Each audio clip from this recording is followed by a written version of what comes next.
Well, hello everybody. Sorry for the audio. What we see now, the audio I couldn't hear was going through the stream. A second song automatically started somewhere. All right. Sorry about that. I normally just have a single song waiting there, but yeah, everything changes. How you doing? And welcome to Tuesday. And welcome to our YouTube friends also, who we've included on a Tuesday night lesson. And it saves me a lot of work because I don't have to do a post-production just for YouTube afterwards, which takes another half a day or so. So we'll just go live and keep it live like that, make it easy for you. So those of you who are coming to watch the VOD, just scrub ahead where you need to scrub ahead to and pick up the parts you want. Tonight's lesson is the landing competition at Lake Parker Approach at Sun and Fun, Lakeland, Florida. And this is coming up in April. I work at Sun and Fun on the ground. I'm in charge of the Foxtrot taxiway and the entrance to the ramp. A lot of traffic comes in and out of there, and a lot of people are already there. So we have to manage all of that. We keep people away from propellers is the main job we do there. And it's a volunteer job, and if you're interested in volunteering, then let me know. Best place to let me know is in Discord as a direct message, and then I can send you the link to sign up for volunteering at Sun and Fun, Lakeland, Florida. Tonight, what we're doing is virtually going there, and we are going to virtually fly the Lake Parker Approach, which all the planes have to fly. I don't know the exact number. I do know that it's in the thousands, somewhere around 8,000 pilots will be showing up April 1st. 200,000 people will be showing up for the Sun and Fun Fly-In Expo at Lakeland, Florida, and that's big and huge. Just like Oshkosh, same idea. Big, huge air show every day, a couple of air shows at night, and a ton of people and a ton of fun, and everything aviation, which, you know, you and I each love. That'll be a lot of fun, right? 1080p has pause and stuttering, 720 doesn't. Uh-oh. And I'm always streaming at 30 frames per second. I have no dropped frames right now, so it's not a drop frame issue. So it's something with your video card. Anyway, anyone else having any troubles, just say so in chat and we'll make sure that we handle it. And Mike, Audio, and Srap are helping us over on the YouTube channel also as helpers. And Srap, I don't see a wrench beside you, so I better do that for you in YouTube. I probably was supposed to do it last time and I didn't. So sorry about that.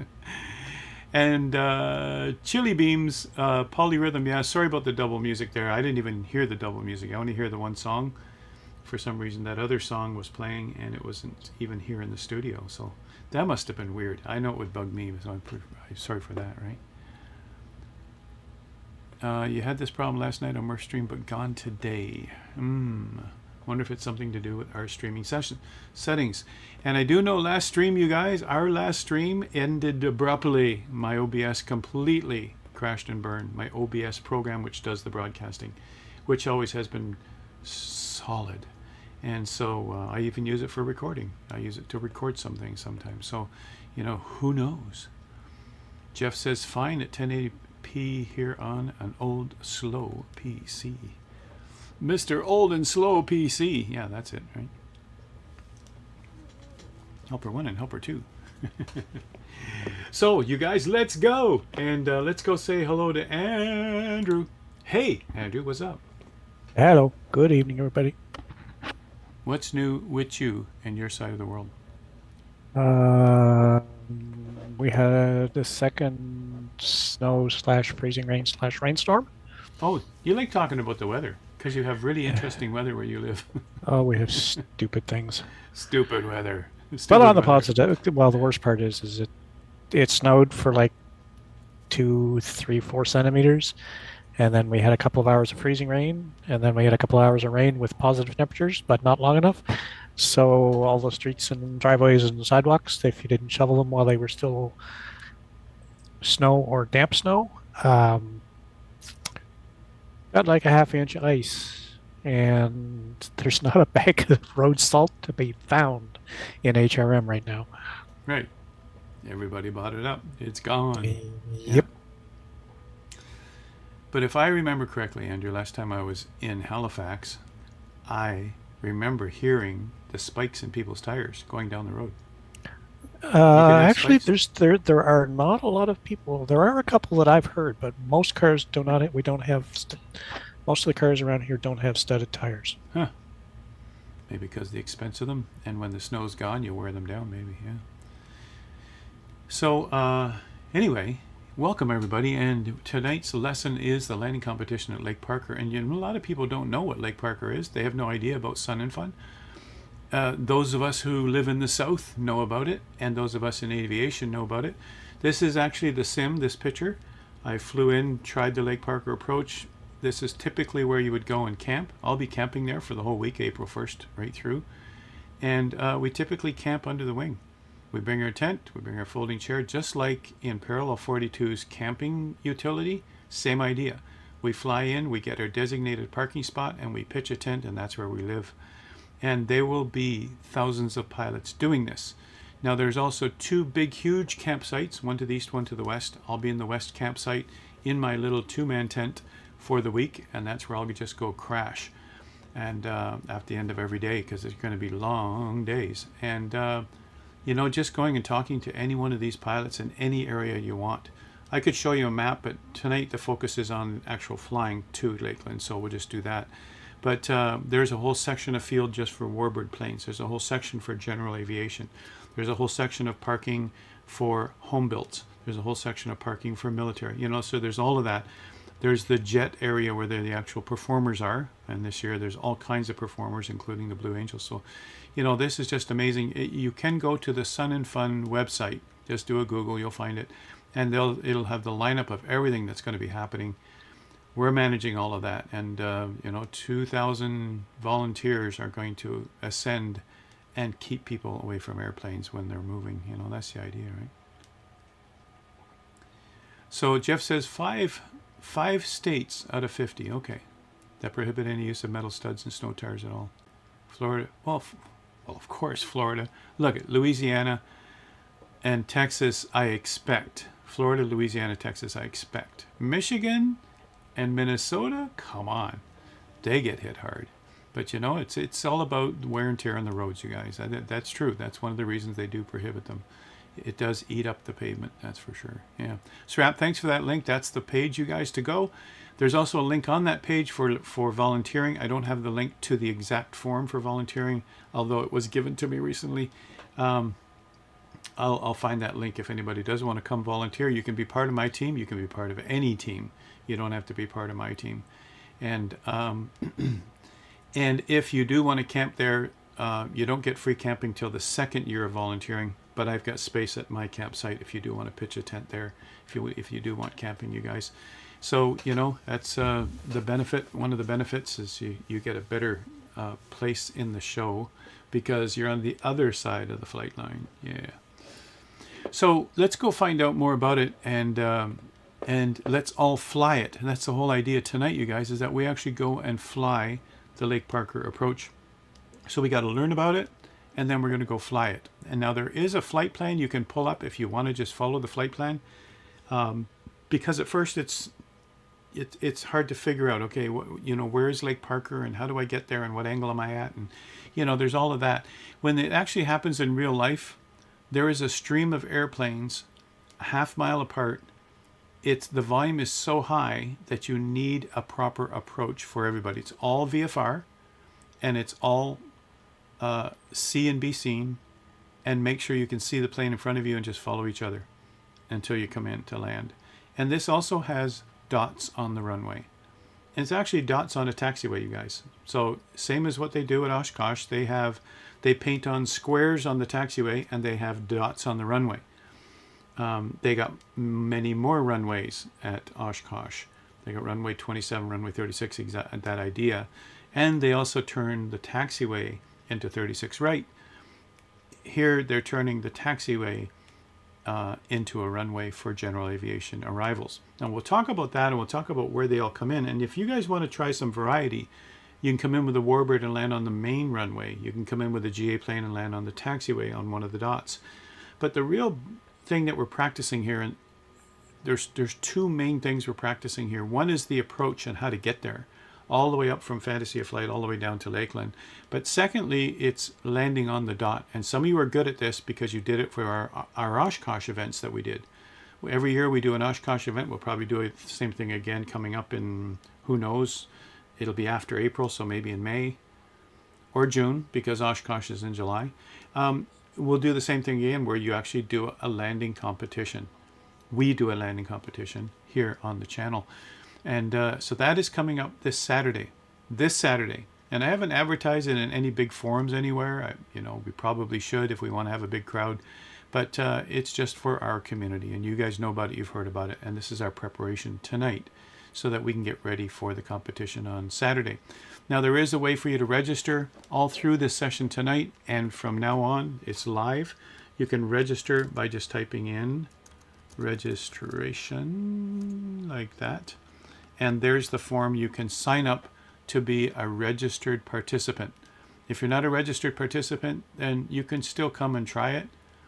And if you want a certificate for participation, you've got to give me some information that I can put on the certificate. And that's mainly what I use the registration for. I give each of you a participant certificate. Some of you here in the channel have a few of those already over the years from our events. And we also want to be able to issue a first, second, and third. Now, differently than Oshkosh, we don't have Orbix or anybody else giving out prizes. I was hoping to get some sponsors, but we'll just get certificates and have some fun with it as a low-key event, and that's what we're doing. If we wanted to make this bigger, I would have planned it months ahead, and I would have tapped on all of our partners and vendors and see if they can give something out. But at the very least, I can give out Say Intentions cheat sheets, which may be helping us with this event, you guys. I'm going to say maybe because it looks like it, but we're going to find out. I think they're going to be injecting the dots onto the runways for us with the Say Intentions client. So for that reason, you guys, I want to just mention it now, and then I'll mention it again during the presentation. I want to mention that if you intend to get the free trial and sign up for Say Intentions, don't get it tonight to do this. We'll just land on the taxiway where you should, all right? My suggestion will be to get your free trial Friday. If you do intend to buy Say Intentions, at least for the first month, then that's fine, get it tonight.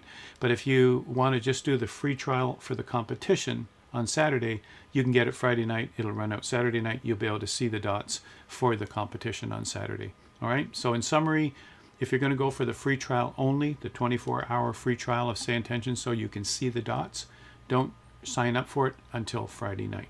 All right. If you intend to buy it for the month, go ahead and get it right now and practice with it right now. All right. That's the idea behind it. Now, I don't know if you will see the dots yet. I do know that Andrew and I will see the dots tonight. And so that's what we're going to go and try. We haven't even tested it yet. It's brand new. That Say Intentions just made it happen just now. All right. So, Jeff, it is cool. It is cool, man. And it's actually very exciting. Yeah.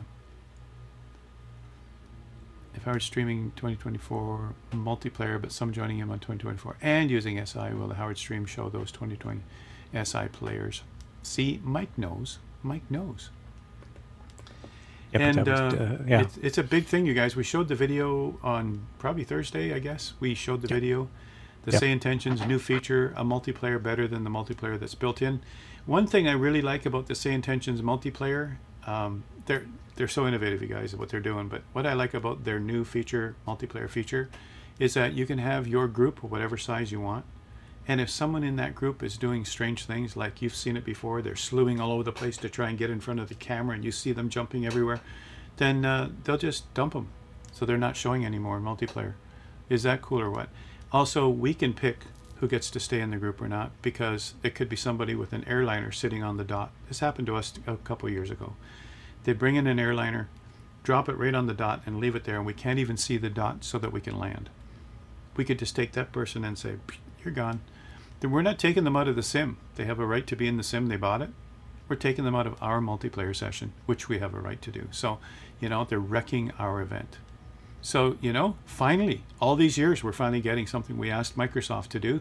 Microsoft couldn't do it. People buy the sim. They're allowed in the sim. It's a public forum. And they have a good point.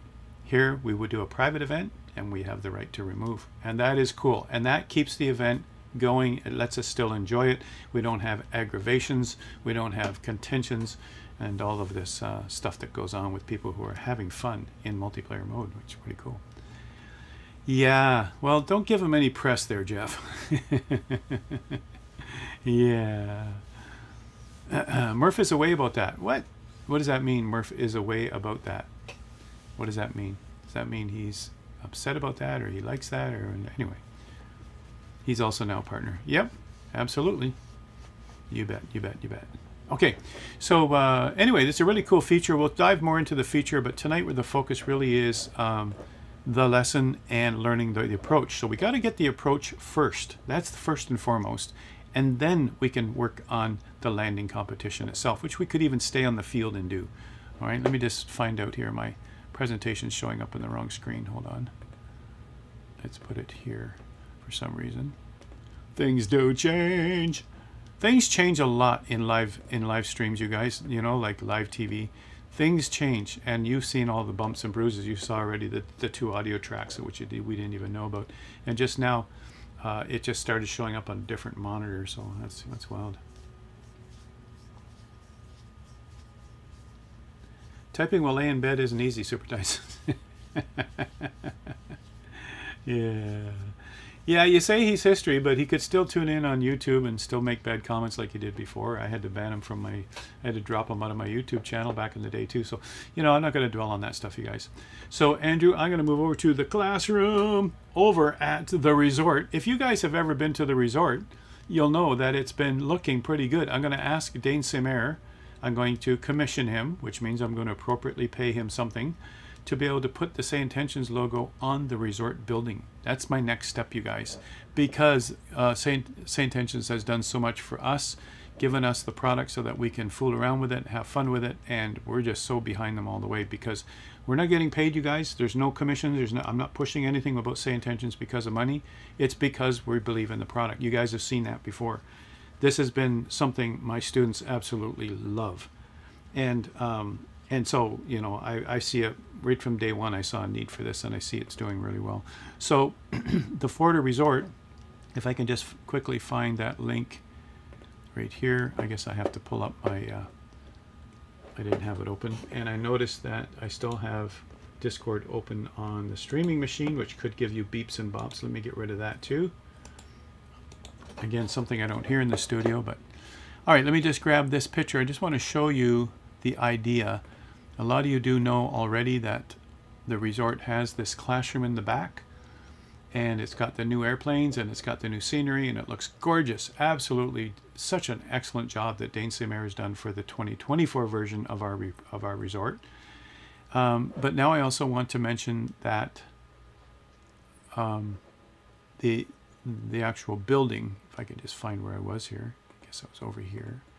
The actual building that he has in the scenery, I'm going to have him put the Say Intentions logo here somewhere. All right, I do see over here it says Atlantis. I don't know what that is. Maybe that's where it can go. But I'm going to put it maybe up here, Say Intentions in there, because, you know, they've done so well and they've helped us too as partners. So I think they deserve to have their logo put on our resort. So that's something I want to do for those who are visiting the resort. If you don't have this scenery, you guys, go get it. It's free. It's the Forder Resort. Beside it, there are dots right on the runway. If you want to practice dot landing, those are big dots that are on the runway and on the mainland CXC airport.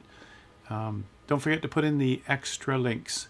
They've got some extra scenery objects that you should be putting in so that you can see a hangar and you can see the control tower and whatever else you want to see. So that's pretty cool, right?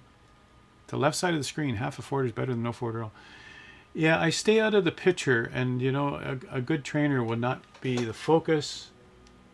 I'm going to say it's good trainer practice when I'm teaching other trainers. You want to stay to the side. People's eyes should be the normal way. You know, teaching methodology is the normal way that we read. We read from left to right. You should be able to hear what I'm saying by looking at me and then looking over to see what's on my screen. And anytime I can point to what's going on over in the screen. So this is why I'm not right in the middle, front and center, and it's all about me. You guys, it's all about the presentation, right? And that's why you see me half on the screen, and I could easily go off the screen if I had to. It's one of the reasons I make the screen here a little smaller. Anyway, it's, you know, my background's education, and I teach other trainers, so Even the very first virtual classes, I was involved in selecting the virtual platform to use, and I was also involved in training the trainers on how to do a different kind of teaching when you're not in a real classroom, when you're in a virtual classroom, so it's really tough. Lesson topics today, you guys, introductions are always there. The competition, what's it all about? And the Lake Parker approach. Let's do it. It's a VFR approach, you guys. We got to keep our altitude and we got to keep our directions and we got to follow each other and we can't run into each other. And there's different speeds and different altitudes and it's exciting. It's just exciting to be able to do this because in real life, you got to own a plane or you got to know somebody who owns a plane to be able to actually fly it. Now at Oshkosh, some of you remember I did a live part of the stream. Ace and Andrew managed the stream on a Saturday while I went for an approach, the Fisk approach. I had met a friend. We went up in his 150 and I recorded as much as I could live streaming because, you know, cell tower connections while you're in a plane at 1,000 feet aren't always good, especially when we were out south of the airport. But, you know, we got a lot of it in. It was really cool. And, you know, maybe I'll do that again this year too at Sun and Fun. But so we're going to be opening up the real NOTAM for the Sun and Fun. This is the real NOTAM that actual pilots get. And we'll be looking at that. And then, of course, the whole rest of the evening tonight will be demonstrations and practice. All right, so dot landing tips, the criteria for marking, the actual Lake Parker arrival, and then holding patterns, which many people don't know how to do VFR holding patterns. They just never had to before, right? If you've done IFR in the sim or in real life, you'll know how to do a holding pattern. You'll know about standard rate turns. We're not going to talk about any of the IFR stuff tonight, but we will do a holding pattern around Lake Parker and we'll have each of you follow me so that you can get a feel for what that's like. All right, we won't be doing standard rate turns or anything like that, so no worries, right?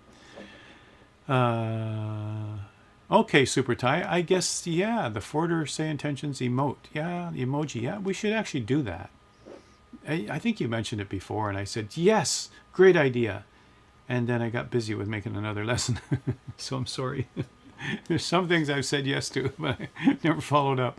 So I do apologize. We should do that. Absolutely. Yep. They need it. They deserve it.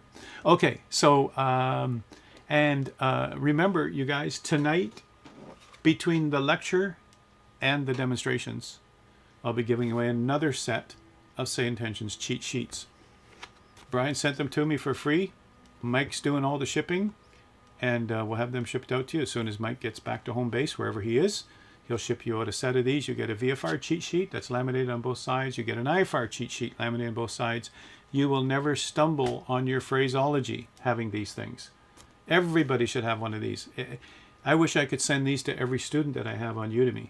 They need this stuff, but I don't have that many. So I'm giving out a set of those tonight, and they arrived as soon as Mike can ship them out. Kata won last Tuesday, and hers are arriving today or tomorrow, probably today, so that's pretty cool. We're glad to give those out. They're actually complement of Say Intentions, and they're compliments of Mike. Mike does all the shipping, you guys, so it's pretty cool. All right, so let's rock and roll. Sun and Fun and Oshkosh, the two big, huge North American events, the two biggest North American events of each year. Oshkosh is the biggest of the two in North America. It's not the biggest aviation event in the world. It's the biggest in North America. Every pilot wants to attend Oshkosh and do the famous Fisk approach, which is over the town of Fisk when they have you rock your wings. And then we land on our designated dot. In real life, the dot is only there to sequence the traffic. You can see a blurry picture here intentionally of an orange dot and a green dot. This is actually highway 20, or sorry, highway, I'm an aviation guy. This is runway 27, everybody, at Oshkosh. And they would say to you to land on the orange dot. They don't mean to land on the orange dot. They mean that's your threshold. That's where your wheels can touch. And if you'll notice that there will be the normal numbers, like 27 would be way up at the start. The orange dot's here, the green dot's here. There's actually a white dot further down. They could put 1, 2, 3, 4 planes could land on the runway at the same time. I've never seen them do 4. I've seen them do 2 and 3. Never seen them actually do 4. That would be a lot. And that's a lot because on your rollout, you don't want to be running into the guy in front of you, right? And they're spaced out so that they can do that. And the FAA has given them a special license to do this for the week that the event is on. Those dots used to be worn out after a while, and now they paint them year round, because people fly in here at the off season at any time of the year and they expect to see the dots. So they had to keep painting them. And I think it's 50 gallons of paint every time they actually go out and paint the dots again. So now they're doing it for, all the time. So that airport is KOSH. That's Oshkosh. The town is just to the north of the airport, and that's the town of Oshkosh.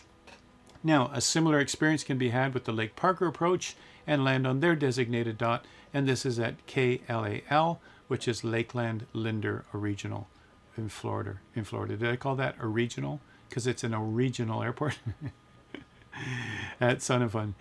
You have to pardon me, you guys. I'm still tired. I don't know why I didn't catch up in my sleep. Last night, we went over to MCO. MCO is the airport nearby me here. Well, the bigger airport nearby me here. And we were waiting for our friend to show up. Our friend was coming from Toronto. And as you guys know, Toronto had the big accident. And his flight was delayed. And I think it was like 3 o'clock in the morning that he finally landed. And we picked him up and headed back here. And most of our sleeping night was gone. So it's like, but he made it here. And now he's here in Florida where there's no snow and all that mess of snow and everything that, most of the USA is under deep freeze, and certainly Canada. But that's I'm still tired, and you're going to see me stumble a bit now and then, but I'm good. Both events attract thousands of pilots and hundreds of thousands of airshow attendees, and they're just exciting. You just get to be around aviation. Now, actually, I just remember reading it today. Say Intentions will be there in one of the booths. Almost anything in aviation that you've heard of. Andrew, you've got the fellow, I think it's 991, is it? What's the guy? Is it Josh? Josh Flowers, yeah. Josh Flowers, who does Aviation 101, right? And, I still got somewhere here, right here, Aviation 101. I've still got some of his notepads, knee-pad forms that I bought from his website years ago. And so he'll be there also. I mean, there'll be lots of people there. I contacted, when we were doing the aerobatics lessons, you guys, I contacted by email, trying to think of her name again, our friend who is, boy, names aren't coming to me today, you guys, I'm sorry. Patty Flagstaff? Patty Flagstaff. I contacted her by email. Thanks, Andrew. You'll be my memory tonight. I had to think about it for a second, too, just to... And asked her if she's going to be, she gave us advice. She actually flies, the decathlon that we were flying here in the sim. I asked her if she'll be at Sun and Fun again, and she said, yep, we'll see you there. And she's probably going to try and find me over there in Foxtrot. She'll probably try and sneak in without being herself so that people don't crowd around her, because I'll never get near her if people recognize her, right? It'll be cool. Minus 11 Fahrenheit. What? When you got off work, almost put a jacket on to walk to my car. Ace, you're so tough. Minus 11 Fahrenheit, you guys. Minus 11 Fahrenheit.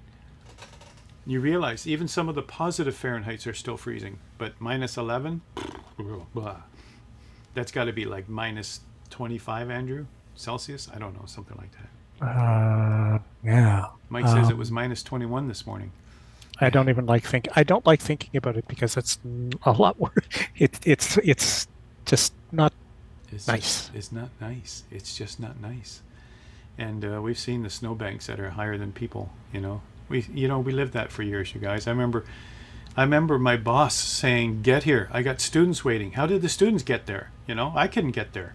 And my boss was putting the pressure on. I don't care how you get here, just get here. Paying students, you guys. I had to show up. I had to get there somehow. Get out the skis. Get out the skates. Just get to work. Yeah, no kidding, Ace. That's cold for you. Yeah, minus 24. I think minus 11 is cold for anybody. So, this is taking place, you guys, April 1st here in Florida. It's going to be hot. It is Sun and Fun. It's already starting to get warm here. And I say starting to get warm. Here in Florida, it can get close to freezing. We even had snow. You guys heard well, Florida had snow. Well, the northern part, the Panhandle had some snow this year. That's how cold it gets. It got super cold this year, and we can't complain because, we don't get snow. We don't have to shovel it. But as we progress into March, and here we are, middle of February, it's already warming up. We golf early in the morning if we go golfing because by noon it gets too hot to golf. By March, you don't golf in the afternoon. It's just sweating hot. And so by April 1st, it really is sun and fun. Both of those things. And all of us who are in this channel, both in YouTube and in Twitch right now, we all are here because of our love of aviation. These are the events. You go there and you eat, sleep, and breathe aviation. You know, and that's what it's all about, you guys. So if you guys can figure out a way to get there this year, just go. Just go. One or the other, all right? If you go to Oshkosh, then we're going to make sure Ace gets up there and says hi to you. Ace of Spades lives a couple hours away. If you get to Sun and Fun, I'm already on the grounds. I'll make sure I come and see you, and you come and see me or something, right? We'll figure something out, and I'll take you and buy you lunch. So Sun and Fun, KLAL is the airport code. It's in Lakeland, Florida. You'll see that on a map. Home of the famous flying. Over 10,000 planes attend in the 10 days they are operating. They sleep in tents. Now this picture is an Oshkosh picture. I couldn't find a similar one, but it is this packed everywhere they park at Sun and Fun also, and they have designated areas for different kinds of planes. So it really is like this, you guys. Pitch your tent, that's your home for the week. And every single day we have to also manage what's called the conga line. The conga line is as soon as the air show finishes, all the GA planes start to line up to leave. Those who flew in for the day came in before the show started, and those who have to leave are leaving as the show ends. And along all the taxiways, they're back-to-back airplanes waiting to take off. Unbelievable. And we got to keep people away from them all. So we're recreating it to give everyone a feel of how it works and a chance to attempt the skill of landing on the dot. So we got two things here. We're learning about the approach and how to do it properly. And we're also learning to land on the dot, how the marking happens. How are you going to get points? What constitutes an excellent landing or a perfect score? And that's what we're going to go and take a look at today. And we're going to practice. And any of you can come and practice tonight. You won't necessarily see the dots, but any of you can come and practice tonight. It'll be cool. All right. And yep, that's the route is not the route, you guys. Just type in flight plan, Brad. Sorry, I didn't disable route. Route is for Saturday, so I forgot to disable it for tonight, but just type in flight plan and it will give you the flight plan. I could actually change route right now to make sure. Okay, let me just figure that out to make sure so others can do that too. Hold on. But I can give you the starting and ending one anyway. Flight plan. And then from there, I can actually make the... Or Foxtrot Delta 7 to Kilo Lima Alpha Lima. There you go. Type that in, and then I'm going to actually change it. Can you have access to that, Andrew? I think you can change the link to route. To route. Yeah. And you'll notice that route has VFR Southeast Asia, and then it says VFR from and to, right? We'll do that. It'll make it easier for everybody who can't put a flight plan in. Yeah, and right now it says NZAR. And if you can't do it, no worries, I'll do it. Yep. No worries. I got it. So we're doing an event, you guys. This isn't as big as our Oshkosh events. We planned them for a long time ahead. We'll do the same again for Oshkosh, but here we're just trying it for the first time here at Lakeland so that we can learn it. So we're doing it this Saturday at 12 noon Eastern time, which is exactly the time we finish our group fly. We'll start the competition. All right. And anybody who's registered can fly the route, and that's the only ones we'll include in the group. And then the only prerequisite is that you get the free 24-hour say intention. It will run out in 24 hours. You don't have to pay for it, but at least you'll see the dots.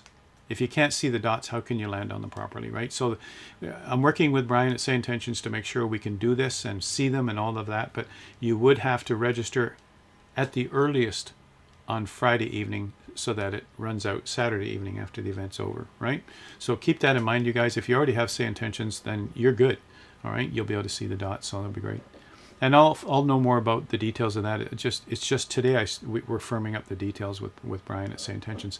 They are so, this is typical of smaller companies. They're so flexible of making things come to the table, making things happen quickly, because they can make, it's not a huge company where they've got to pass through so many quality checks with so many departments and all. It's amazing what they can do. Just talking about it, and a few days later, it starts to form, and it's just amazing the innovation that company has, you guys. And they're going to make this happen for us. Now, they're certainly going to be able to allow dots on any airport in the future. So it isn't just for Howard's stream tonight. Don't get the wrong idea. This is a need for it. This is a great way to show off their product, but it can also be used in other airports and other people can use it if they want to, right? So 2 benefits of recreating it here. First of all, most of us will not be able to go to Lakeland and fly the approach. Even I'm going to be there, but unless I can find a friend on a break, then I can't do it either. I'm busy working. I'm a volunteer there working the whole day and in charge of volunteers. So I can't just exactly take off for 2 or 3 hours and say, I'm going to do the approach now, see you later, unless I can find another supervisor to take over for me for those few hours. And then I'll actually go and do the approach, which I'm going to try and do this year on an off-peak time when I'm not needed as much. But most of us cannot do this approach. We're not going to be there, or we're a million miles away. There's no way. But here in the sim, we can do it. Secondly, our skill at landing on the dot properly. This is harder than most people think. Landing on the dot. Most of us, or those of us who had formal training as pilots, we know how to land on the numbers at the start of the threshold of the runway. We know enough that when the numbers disappear, we should flare, and our wheels will touch down somewhere afterwards, and we've got the whole runway ahead of us for whatever reason we need it. We know all of that, but we've never actually had to land on a dot. So we want to talk about how do you do that, and we want to demonstrate it. And we'll see if Howard can actually do it tonight.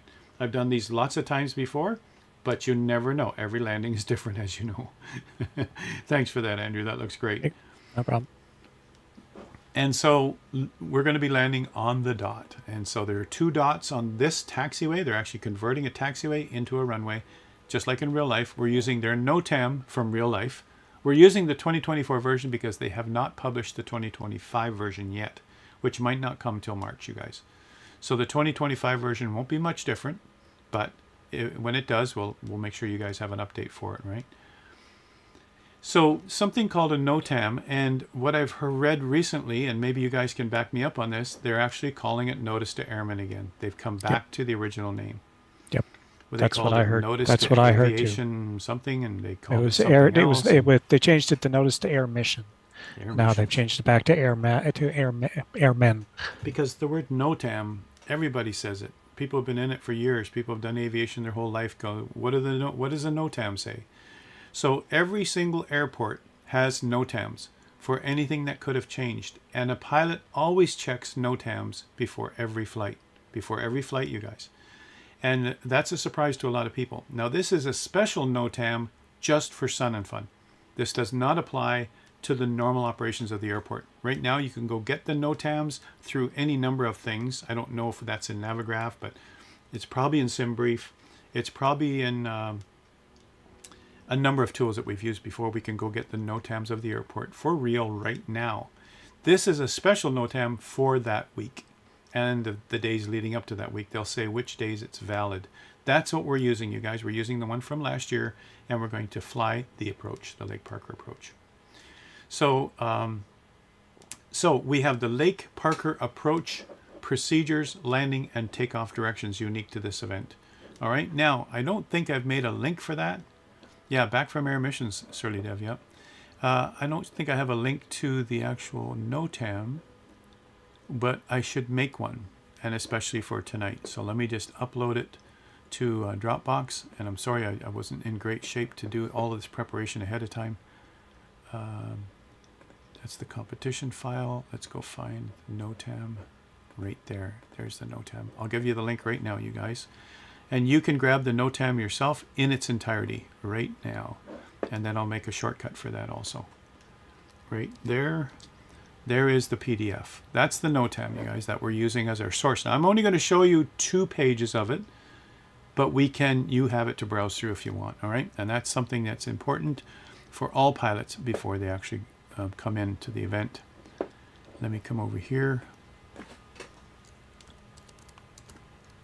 And I do see a NOTAM, but it's the Pilot Edge NOTAM. Okay, so I do see a shortcut here. Let me just put this link in there. There we go. And now the word NOTAM will work also. And I should have had that ahead of time, but NOTAM. There we go. And that's the same link I just gave you. Okay, so now that works too. You just type the word NOTAM in right here. All right, exclamation point NOTAM. And can someone please, you probably already have, I'm not looking, can someone please plop that into the YouTube one. Okay, super. All right, so let's go talk about this. Now, I do want to mention, you guys, I would be remiss if I didn't mention about the Sim in Fun virtual fly-in event, which happens March 8th to 9th. Sim in Fun. They're using the same, or maybe the newest one, they're using the same NOTAM, and they are using their live controllers from Pilot Edge. These are the paid controllers on a paid subscription. Now, again, they'll do their 24-hour free or whatever it is, 14-hour free or whatever it is, Andrew. I forget now. I've had Pilot Edge subscription since it started. I've used it to practice my ATC phraseology. Real pilots use it all the time, and student pilots in real life use it all the time, and some simmers use it.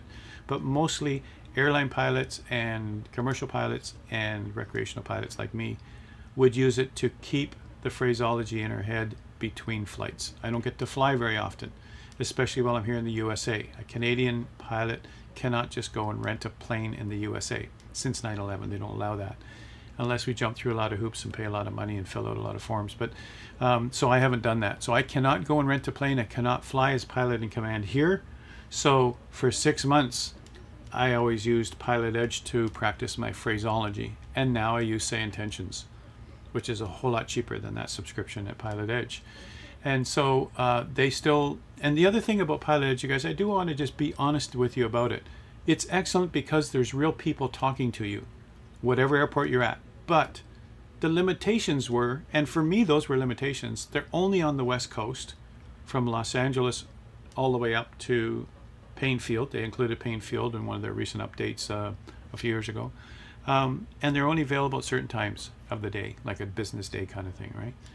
And so for that reason, when I needed to do some practicing, I had time to do some practicing, they weren't available. And I had to go to VATSIM to do that. And then VATSIM didn't have controllers, and I had to keep going up until I found somebody, you know? And you know, that kind of thing, the frustration of it all. Now with Say Intentions, I mean, you guys, I don't want to keep pushing it or plugging it or making you sick of hearing it, but, you know, with Say Intentions, it's anytime for my convenience, I've got free time now for 2 hours. I'm going to go and plug for 2 hours straight and keep talking and Say Intentions, plus all their other features, of course, right? But so let me just mention, though, in Pilot Edge, they moved their controllers, probably virtually, but they moved their live controllers over to Oshkosh for a 2-day event or a 3-day event before Oshkosh, like a month before Oshkosh. Here they're doing it a month before Sun and Fun. So now this is the first time they're doing this, where they're going to be Pilot Edge subscribers only, or even the free subscribers, same idea. They're going to be a live event on March 8th to 9th where you get to fly the Lake Parker approach and land after one of the dots. All right, depending on who you are. If you're a warbird, you're going to be landing on the main runway. We're going to talk about all that. But Pilot Edge are live controllers, and they're doing this on March 8th to 9th. Now, I'm also a spokesperson for that if they need me to talk about that on their broadcasts at Sun and Fun. What is this Sim and Fun thing? Because most people don't know what it is. And I can explain to them how it all works, because I've been working with Keith with Pilot Edge doing Oshkosh for years too. So that's what that is, you guys. So this would be tonight's session, and this Saturday's competition can be a great practice and preparation for the March 8th to 9th. Now you could go on the Pilot Edge one with their free 24-hour, whatever their subscription is, and do their approach, speaking to live controllers, asking you to rock your wings and giving you your designated dot. And it's the exact same controllers you would hear if you were using Pilot Edge on the West Coast at any time during your subscription. These are paid and trained air traffic controllers. So that'll be a lot of fun. Check the Pilot Edge website for details on how to join after you practice here. All right. Now they also have custom scenery for the 3 major home flight simulator platforms, just like they did for Oshkosh. They have custom scenery that's included with your subscription, which puts a ton of planes on the field and gives you the feel of having an event happening. All right. So that's pretty cool. And it's only available to Pilot Edge subscribers, and it's only available during the event. When I asked if we could use it for our event, our landing challenges for Oshkosh, Keith said, well, unfortunately, no. So we couldn't use their scenery. Now, luckily, FlightSim.to had some scenery for Oshkosh, and that's what we use now when we do Oshkosh. And it has the dots and the squares and the planes on the ground, and so that's cool. Custom scenery. And I would bet Lakeland will have some too. They did for 2020, but I don't know. I think they don't have any yet for 2024. But I'm sure because of this event and things like we're doing here, I'm sure that we can urge someone to make scenery for Lakeland too, to make it an interesting thing. Anyway, it's pretty cool. It's like every pilot's dream to do these two big events, and certainly every pilot's dream to do air events and air show events across the pond too. You know, the Paris Air Show and all the, you know, you go down the list of all the different air shows that are out there. It's, you know, the idea. In the sim, we can do this now. It's realistic enough, and we can actually use VFR and recognize landmarks. Now, the interesting part is I don't think the racetrack is there in 2024. So we're going to fly over the area where the racetrack is, but we don't actually see it. But we certainly do see the power plant. We certainly do see everything else, and Say Intentions is going to put in the dots using their client. And so all of that is cool. We will see the Fantasy of Flight aerodrome. We will fly right over it. So let's take a look at this first of all, right? This is part of the NOTAM. If you do have it open or you do want to read the PDF, go for it. But this is in the NOTAM, and this is the main page we need here for us to learn how we're going to do this. In the flight plan that I give you, it loosely resembles this. I'm starting at a specific airport to the north here. We're going to fly in, and if you do put on autopilot and do it that way first, just to get a feel for it, no worries, it's your sim, it's you, whatever you're doing. And it will take you down where you see these black dotted lines and you see the arrows. That's the actual flight plan that you have that I made for you. All right, and I simply mapped that out on Little Nav Map, and then flew it a few times to see if it actually is the right one, and that seems to be it. This part here might be a little bit too far to the left from our view, but it's still heading in the right direction. All right, so let's talk about the different phases of this, and then let's fly it. All right, that's the idea. So a couple of definitions in here. We know what Lakeland is. It's a small town in Florida, and there's the town itself, Lakeland, and Lake Parker, the big one right there up above it.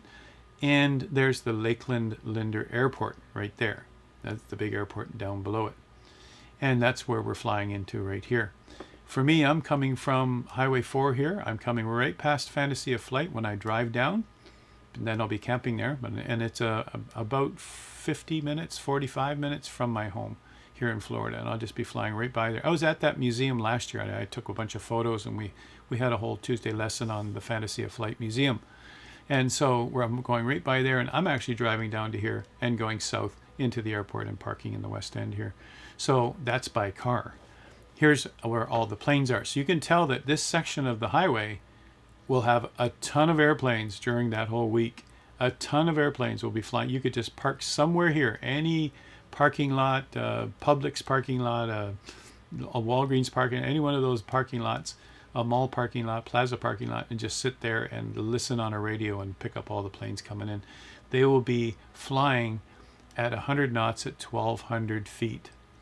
MSL. Ooh, MSL. So what does MSL mean, you guys? Somebody in chat tell me, what's the difference between MSL and AGL?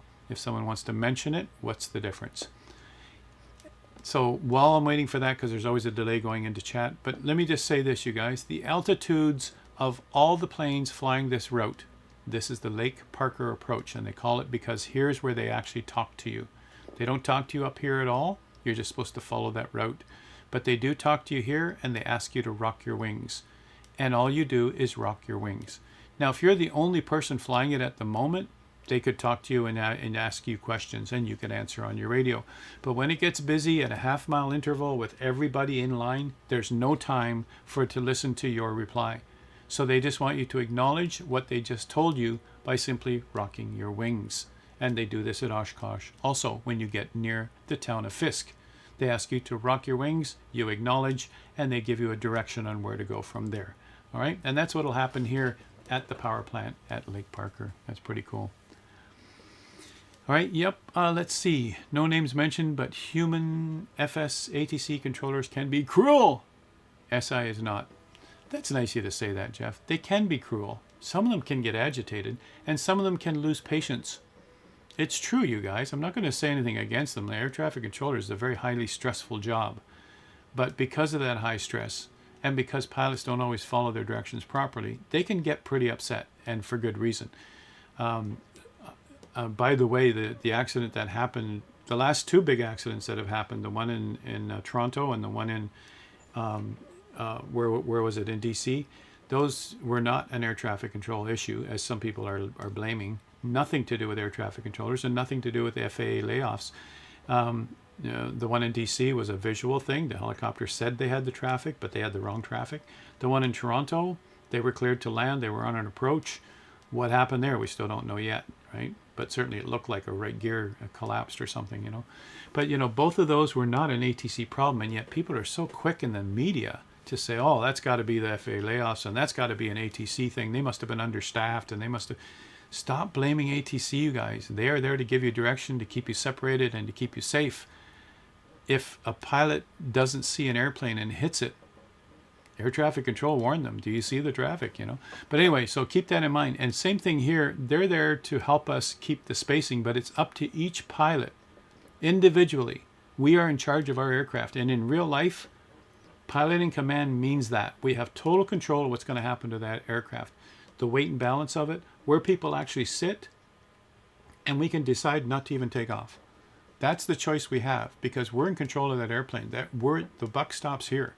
And so when it comes to an approach like this, if they don't have an organized way to bring all those people in, people get hurt. In real life, people get hurt, right? Luckily, our recent accident didn't have anybody who died, so that was a good thing. Some people got hurt. But, you know, the point is that when accidents happen in real life, it's not a good thing, obviously. So they need these safety features in place. The safety feature here is every pilot is responsible to keep a half-mile spacing. So you still keep the person ahead of you in sight. If they're getting closer to you, you can't blame them and say, oh, they're too slow. You have no idea why they're getting closer to you.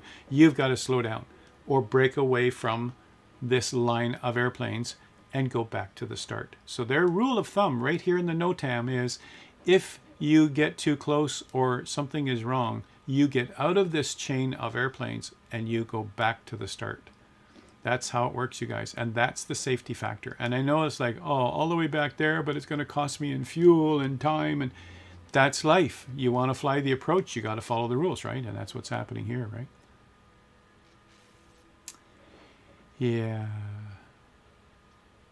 Yeah, Grubius, I mean, there's lots of us speculating what's going on. It looked like he had a wing low coming in, which is probably his crosswind correction. It looked like he slammed that right gear down really hard and it collapsed. And then it just rolled from there. But, you know, who knows? You guys, we got to wait to hear what they have to say, right?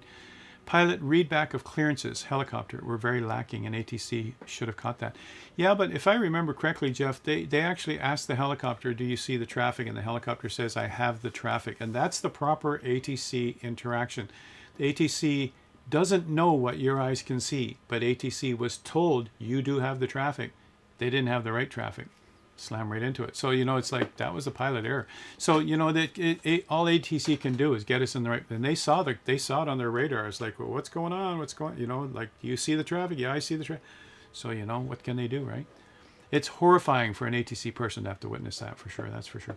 All right, so Lake Parker. Now, this is a VFR checkpoint. Everything here is VFR, and that's a surprise to a lot of people. It's called an approach. Most people think, oh, approaches are an IFR thing, right? Yes, that's true. It's a published procedure in real life. Well, it's published here. It's actually in a book. It's in a PDF. It's called a NOTAM. It's published here also. This is a published procedure, but it's a VFR published procedure here. There's no IFR on this approach. Now, they will still accept IFR airplanes. They will come in on a different way, and they will be managed by ATC, and they'll come in on the main runway. They won't be coming through this approach here. All right, but this is our approach, and this is for the majority, the large majority, 95%, maybe 90% of the airplanes will be coming in this way to the event. The rest are coming in with jets and IFR and whatever else, right? So the landing runway is a converted taxiway, just like in Oshkosh, and it has colored dots for this event in real life. And Say Intentions is providing us with colored dots here in the sim. And it'll be the first time this week we'll see them. You guys, maybe even tonight, I don't know, we haven't tested it yet, but it might be that at least I can see it as a partner. Mike is a partner. Mike can see it too. I think you're a partner, Mike. you certainly do a lot for St. Tensions, right? Jeff, I'm not sure if you have partner status, but you should be able to see them too, right? All altitudes in this NOTAM are MSL, and you answered earlier, you guys, about MSL. Rad says rumor for Toronto is misset altimeter. Whew. Yep, because he certainly slammed that runway, didn't he? Yep, that's actually a possibility. I can agree to that. But you know, when you're cleared to land, you're usually given the altimeter, you know, and the winds. You're certainly given the winds too, right? Gusting 40 miles per hour. Yep. Okay, MSL and AGL is about 20 feet in Florida. Okay, let me see there. Jeff says Tesla this year. Jeff, I bought my Tesla last year, and nothing to do with the owner, you guys. I've already said from day one, he's eccentric, he's weird, he's off his rocker, but the cars are built beautifully. They lead the way, and everybody wants to make their cars as good. They're the best-selling car around the world. But the point is, a lot of people are actually doing damage to Teslas because of what Elon's doing, right? I don't know if that's supposed to teach Elon a lesson, but it certainly wrecks it for us. We've got an investment there. We spent money on a car. That was planned my next purchase, and that's my forever car. I mean, by the time I finish with the warranty on that car, I'll probably be too old to drive, and so it's my last car. And that was the plan. I wanted a low maintenance, high efficiency, clean car, and I got it, and I love it. It's in my garage in Toronto right now, staying warm in that kind of weather. And I'll be taking it out of the garage. But you haven't taught it to go out and shovel the driveway? I haven't taught it to do that yet. All right, so MSL and AGL. Let's see what we're talking about here. Mean sea level, Surly Dev says. Yep, mean sea level, yep.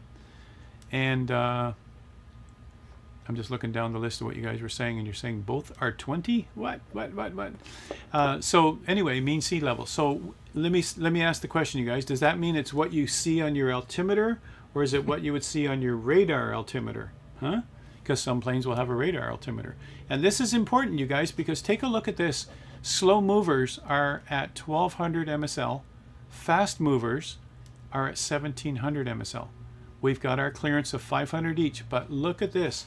As we're flying one after the other in our, let's say our GA planes, single engine, non-high performance, we can't, you know, we're not going to do 150 knots in a Cessna 172. So we're flying at 100 knots, 1200 MSL, and above us, 500 feet above us, there goes a twin. It's like, whew, that was only 500 feet above me.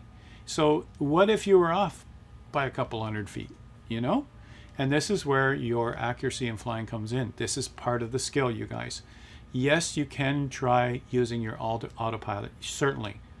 Do it. People do it in real life too. They do their autopilot coming into Oshkosh too, all right? But they don't use autopilot once they're told to turn or to go somewhere else, right? They turn off their autopilot. But, you know, make it consistent. Autopilot is a tool we can use to reduce the workload in our cockpit, and it's also to keep precision and accuracy going, right?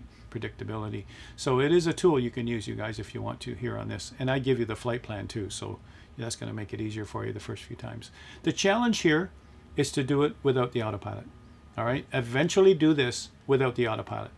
Make your turns, keep your altitudes, keep your speed. That's harder than you think, all right? It's like going right back to check ride days in real life, all right? In the check ride days, plus or minus 10 and plus or minus 100. So that means plus or minus 10 on the speed, plus or minus 100 on the altitude.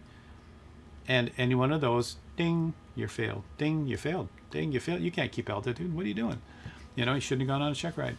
And that's why it's important, you guys. Barometric set to AGL or MSL. See? Surly Dev says, what is barometric pressure set to? Barometric pressure is set to the current barometric pressure. How's that for an answer? And it will indicate your altitude because of it. And barometric pressure changes all the time. That's why you hear it all the time in the ATIS. You hear it all the time from the ATC.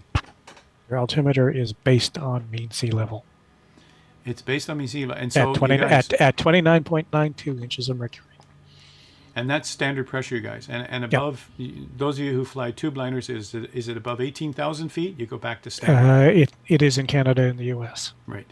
They go back other to places, other places, transition can be almost anywhere, but in Canada and the States, it's 18,000. Now, for our landing competition, and this is why I'm coming around to this, you guys. For our landing competition, we're all doing standard pressure, no matter what. Now, we're on say intentions. That might change between now and Saturday. If say intentions tells us that the standard pressure is right now is 3012, we'll all be 3012.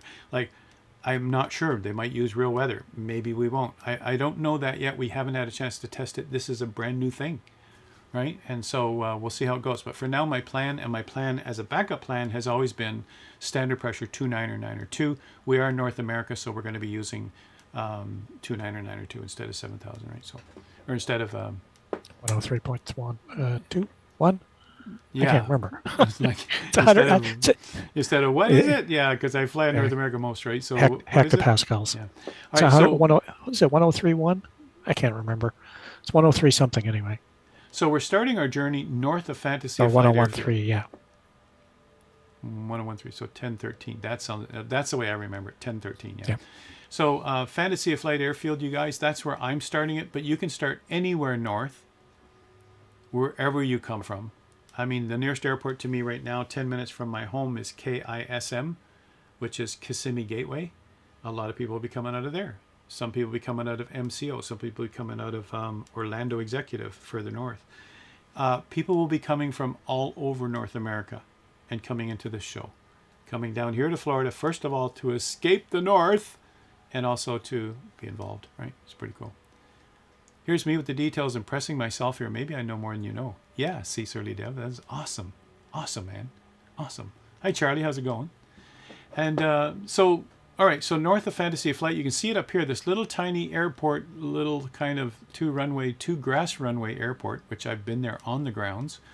Actually, Paul, P Delta Bravo, and I were there on the grounds of, oh no, sorry, not Fantasy Flight. Yeah, we were at Hamilton. Yes, never mind. I was there alone at Fantasy Flight. I've been to 2 museums. Okay, so we're starting north up here, and there is a small airport we can start at right there, FA08, or here rated FA08, and then we can head down and start our approach from there. All right, so anywhere up here, join in. Now, the thing about joining in and starting, you can't be joining in and starting along the way here, all right, because that just causes grief. There's somebody that's in sequence already, and you're butting in the middle of them. Now you're causing this guy to slow down, which causes that guy to slow down, and this guy has to turn around and start over again. So you don't butt in. There is a professional courtesy amongst pilots that safety's number one. The rules in the NOTAM says you don't join in anywhere along the way here. You start up here. That's the rule. Pilots follow that rule. Now, if you can't keep that pace and the person in front of you is faster or slower than you and you don't like it, you break away and you go back up and you start again and you sequence yourself in properly. All right? That might happen here. Yeah, I don't know how many we'll get. If we get enough all at once bursting through here, which would be really cool, we might have to break away and start over again. All right? And, you know, for us, it's not a safety thing. No one's going to get hurt. But let's do the NOTAM the way it was designed. It would be so cool to do that. All right, now as we head further south here on here like this, I think, you know, if you follow the flight plan or at least follow the magenta line, then you'll know. You'll notice in here that we've got this racetrack. There is a racetrack there. I don't know why it's not there in 2024 scenery, but there is an open area there that we'll just cross over. All right, I kept looking for it with the drone camera, could not find it anywhere. We head over this way towards Lake Parker, and we'll see Lake Parker very visibly. It's a huge lake. And we'll see the power plant. There is actually power plant scenery objects there. So we know we're going right over it properly. From there, we'll be heading straight west to the highway. This is the major artery between Daytona Beach up here to the northeast down to Tampa down here, which is the southwest. That's what this highway is. It's a major artery in and out to Orlando and certainly right across from one end to the other. We'll be following that highway for a while. I call it a highway. I think it's properly called an interstate, but we'll follow that major artery for a while until we can go straight south. And then when we get down here to Danefield Road, we'll be making our downwind along Danefield Road. We got to fly it to see it, you guys. This is too small a diagram. And maybe I'll have a bigger diagram coming up. So that's the plan. We have VFR checkpoints. For those who have been flying IFR and they don't know anything about this, VFR checkpoints is how you fly VFR. Map to watch to ground. You always are looking out the window ahead of you. Here comes a sequence of a little tiny one, a bigger one, and a round one. You see those three lakes. You see it on your chart. You see it on your moving map in your MFD. You see it on the ground, and you know you're in the right spot. You know, this is the sort of thing we do here. We're going over this road, and there's a railroad track intersecting it. We use that as our VFR checkpoint, and we're just checking along the way. We're using pilotage and dead reckoning, which is the basics of flying an airplane. And all the while, we're keeping our altitude and our speed. Now, we will look at these major checkpoints. We don't necessarily have to look at these if you can find the racetrack and turn. We don't necessarily have to find anything else if we can find Lake Parker and fly to the north of it. You know, same with I see the highway, okay, I'll follow the highway on the left side of it. I'm surprised they have us follow it on the left side, because most times they want us to look at a highway out our left window, which would be up on the north side of the highway, because then we can look out the left side of our window straight down at the highway and follow it. But anyway, one way or the other, it's probably pretty loose in here. You probably are on the other side of it, but Well, you know, the other way of looking at it is they want you at Kosh, they want you to over they want you right over the railroad tracks. Yeah. So it doesn't Right matter over what it. side of the plane you're sitting on, you still Yeah. can't see it. It's a short flight.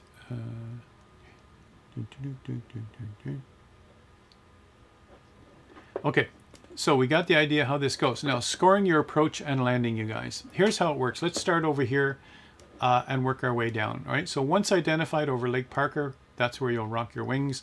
You proceed downwind and short base, short final to the runway to proceed to your dot. Right, so we know that already now. We've wrung that out. We got that figured out.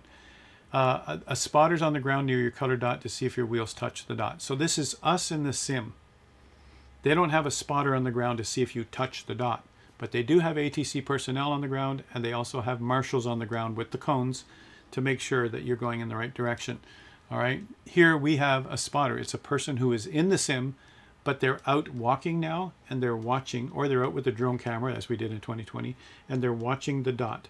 As you come in, they have to be able to see that your main wheels touch the dot. That's what they're after. So it's actually a person who is in the sim with us, who is a spotter. That's what we call them, all right? And that way we can tell how to give you your points, all right? So a spotter's on the ground. So here's how the point system works, you guys. You can see here beside me, 5 points for touching down in the circle, the actual dot you've been assigned to. For touching in the circle, both wheels, no bouncing back up. Now, you're not going to stop and stay there, obviously. Although you can do that, certainly with short field landings, you can work that so that you do a stall landing right on top of the dot. That's not what we're trying to do here. We're trying to see if you can accurately place both your wheels on the runway dot, and then of course you roll past it afterwards, right? Without bouncing back up again. Because you know, a lot of us will get close to it and we'll go, there it is, and we'll let off on the gas and we'll point the nose down and boom, we hit the dot. We did it. Boing, whoops. We didn't stay there. And so 3 points for touching one wheel in the dot and still no bouncing. So you got one of the wheels in. Let's give you some credit. We'll give you 3 points for that. And then 1 point for touching the dot, but you bounced. So however you touched the dot, but you bounced, we'll give you a point for that anyway. All right. But 5 points if you do it right.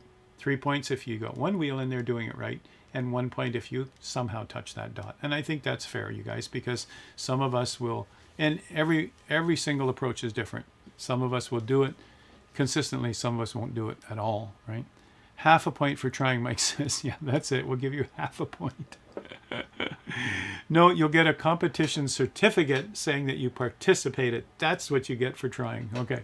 2 points for each. Now, I've added this in, you guys, because we're giving you the Lake Parker approach if it's done right. And we're watching also. We're also in the sim. We're watching you, and we're seeing how it goes.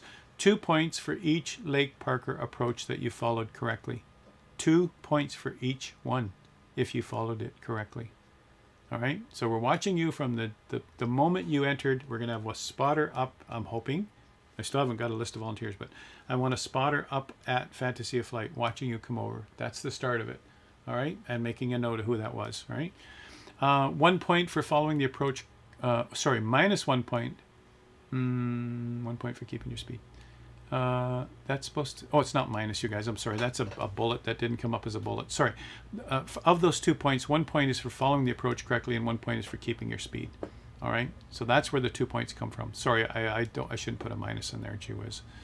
And I just realized now how that looks. It's supposed to be like a bullet, right? And let me just fix that right now. The buck stops here. There we go. Fixed.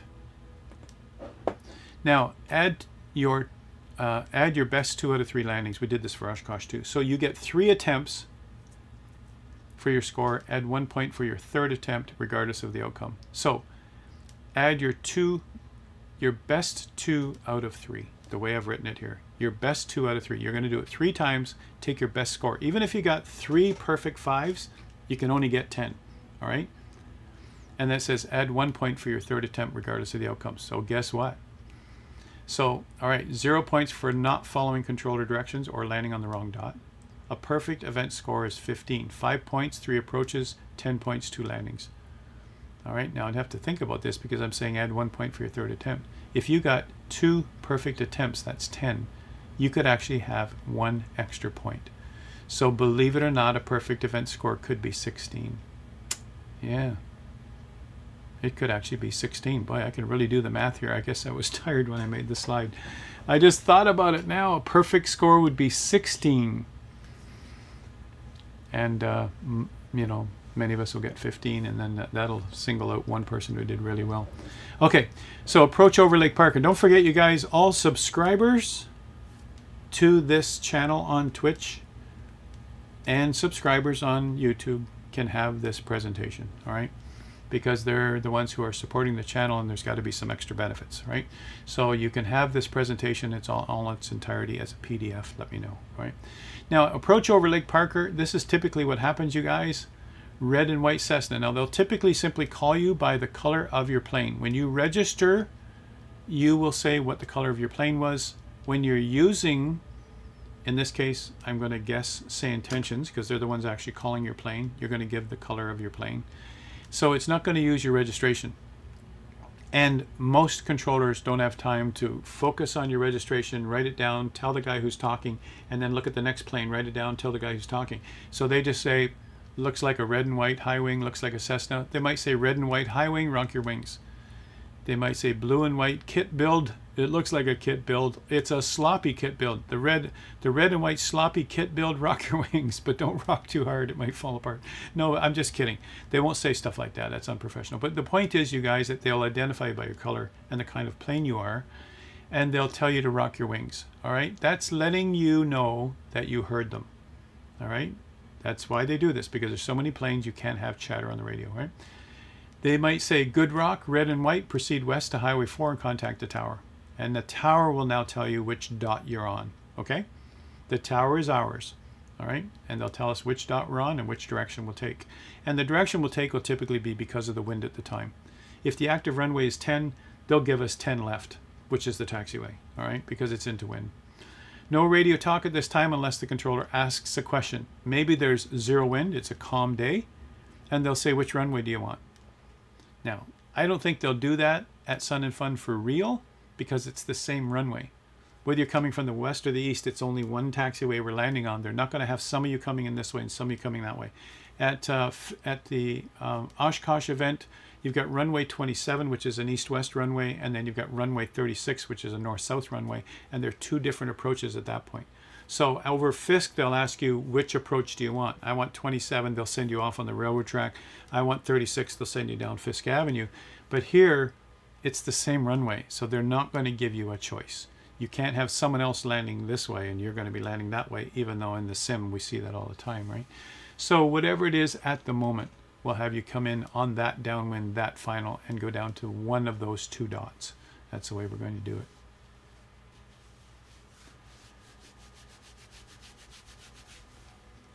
Yeah, that's not a bad idea, Rad. I guess I'll have to revisit that idea. I wanted to give a bonus for actually attempting it 3 times, right?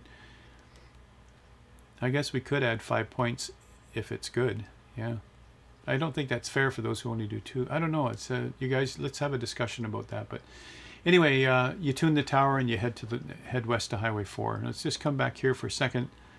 You tune the tower. The tower tells you that you're on a left downwind for 10 left. It's hard to read it here, but This would be a left downwind. Now, Drainfield Road is very visible. It's before all the buildings of the airport. This is the north part of the airport, you guys. We're coming in down Airport Road, really, and they're going to give us a left downwind for 10 left. And so we'll do our base here, and there's 10 left. Now, you notice that we're not coming way over here. Normally, you would be way over here, and so would other aircraft coming in on the real runway right here. This is right out of the NOTAM, you guys. This is where I'm working in this area, the shaded areas where the hundreds of thousands of people are. And all these planes are coming in from the north part. Right over here is Amazon, huge Amazon facility. This huge, well, actually it's all the way down to here. The Amazon facility has 4 737 flights that go out every day. And they still have the right to do that even during the air show. They try not to do it during the air show, but you'll see the Amazon 737s coming in and out of here all the time. Huge facility. And they have the right to keep going even though we have our big event happening. But we're going to come down here. You notice that they're doing their base right here, not way over here where they normally would do it. There's the threshold to 10 and the 10 taxiway, which is now our new runway. Normally it would be way over here to come in on your final. But because they gave you the green dot, that's your new numbers. That's your new threshold, you guys. Because they might give someone else the numbers for 10 left. Fly to the threshold of 10 left. So you would actually go further out because you're coming out to here. This person is going here because they're landing there. They might even give another person the orange dot. And they could land 3 planes the same time on the same runway. My guess is they'll do 2 at a time for safety reasons. All right, now, when you land, you go all the way to the end. That is true of 36 right at Oshkosh, but it's not true of 27. 27, you go off on the grass as soon as you're able and follow the controllers around the runway. You go grass all the way to the end, grass to the end, and grass all the way back at 27. Here, they want you to go all the way to the end of the taxiway. And as you can tell, you're going to be coming south and parking wherever you're supposed to park your plane. So you're going to be coming all the way down to here, and you'll be coming down this taxiway and down this taxiway. And this is Echo right here. All right, I know these taxiways very well. I'll be working Foxtrot over here. Foxtrot right here is where I'll be working. This big ramp area in this Foxtrot, which a lot of the warbirds come in and out of. I'll be working that area. But anyway, here in our sim, you guys, there's our plan. All right, depending on the wind, what we might do is for the first attempt for everyone, we might do it that way first, is we'll change the wind and make sure, we'll have all of you change the wind and make sure it's going down one direction. And then for the second attempt, we'll have you go down the other direction. And the third attempt, we'll just keep one or the other. All right, that's the plan. That's what we're going to do. All right, here it is in little nav map, you guys. Start at FA08 or farther north. All right, it's an airport I found on Little Nav Map. We can start there. We can climb. We can easily get to 1,200 feet before we come over Fantasia Flight. Fantasia Flight, if you look down in the sim, you'll notice there's still a satellite image of the Connie out in the field rusting. You can almost hear it rusting. Super Connie sitting out there in the field. He actually did fly it in here at one point. There's a video of the Connie coming into this runway, runway 04. Anyway, this is a very famous area, and if you're ever in Florida, I'll take you there. I promise. Come visit me and I'll take you there. Now, we're coming down here. There's supposed to be a racetrack. I don't see it here, but there is an open field. And then we'll just head out this way and head towards the power plant. At the power plant, you can see I'm still flying right here. I'm at 1,200 feet, 89 knots. I'm a little slow there. You know, my first attempt on this while I'm trying to take pictures for the presentation. And I can see right now I should have been at 100 knots. Anyway, following down the highway, going south, and you can see here I did is that behind me here? You can see that I did a downwind here, a right downwind, right base, and landed, and I went all the way to the end of the taxiway, and then went to parking. All right, yeah. And that's what we're going to do here today. And as Krabby pointed out, there is no racetrack in the sim. Right. Racetrack is visible on EFB satellite view, but not in the sim. Wow, that's cool, Krabby. I didn't realize that. That's neat. How can it... That's interesting. It's in the EFB, but it's not in the actual sim, and it's not here in Little Nav Map either. Nope. There's the town of Lakeland, and there's the airport to the southwest. Well, put it this way. I have an orange and a green dot on my EFB, but I don't have them on the taxiway. So if I get outside and go fly over or walk over, there's no dots on the taxiway. But on Right. my EFB, I have both. But it is, it's say intentions in LNM if you zoom in. Is that what you're saying, Charlie? Got the package today, noise by Mike. Okay, Kata got it, good. It's in Little M app. You're saying, okay, let's do it. Let's do it. I'll just bring that up and we'll just see it live, you guys. This was a picture I just took last week and I didn't see it, but okay, we'll have to zoom in. Is in Little M app, Meyer says. Yeah, cool. Yeah. So our mapping stuff shows you the racetrack, but you won't find it in the when you're flying because it's not there in the sim. Isn't that amazing? You think it would be, right? All right, let's get rid of a few things here. And let's grab new flight plan. And let's go pick up this guy right here. To Lakeland Linder right here, Flanders Field, right there. So there it is that you see. You can see I've done that now twice. I did both directions. You can see here my path. I went this way and that way just to test both, just to see how it goes. And then when I landed here, I took the picture that you see for the poster, which is this guy right here. I landed, put out my tent, and took the picture. That's it, right in the sim, you guys. Pretty cool. All right, so you want to look at the racetrack, which should be right here. Yes, look at that.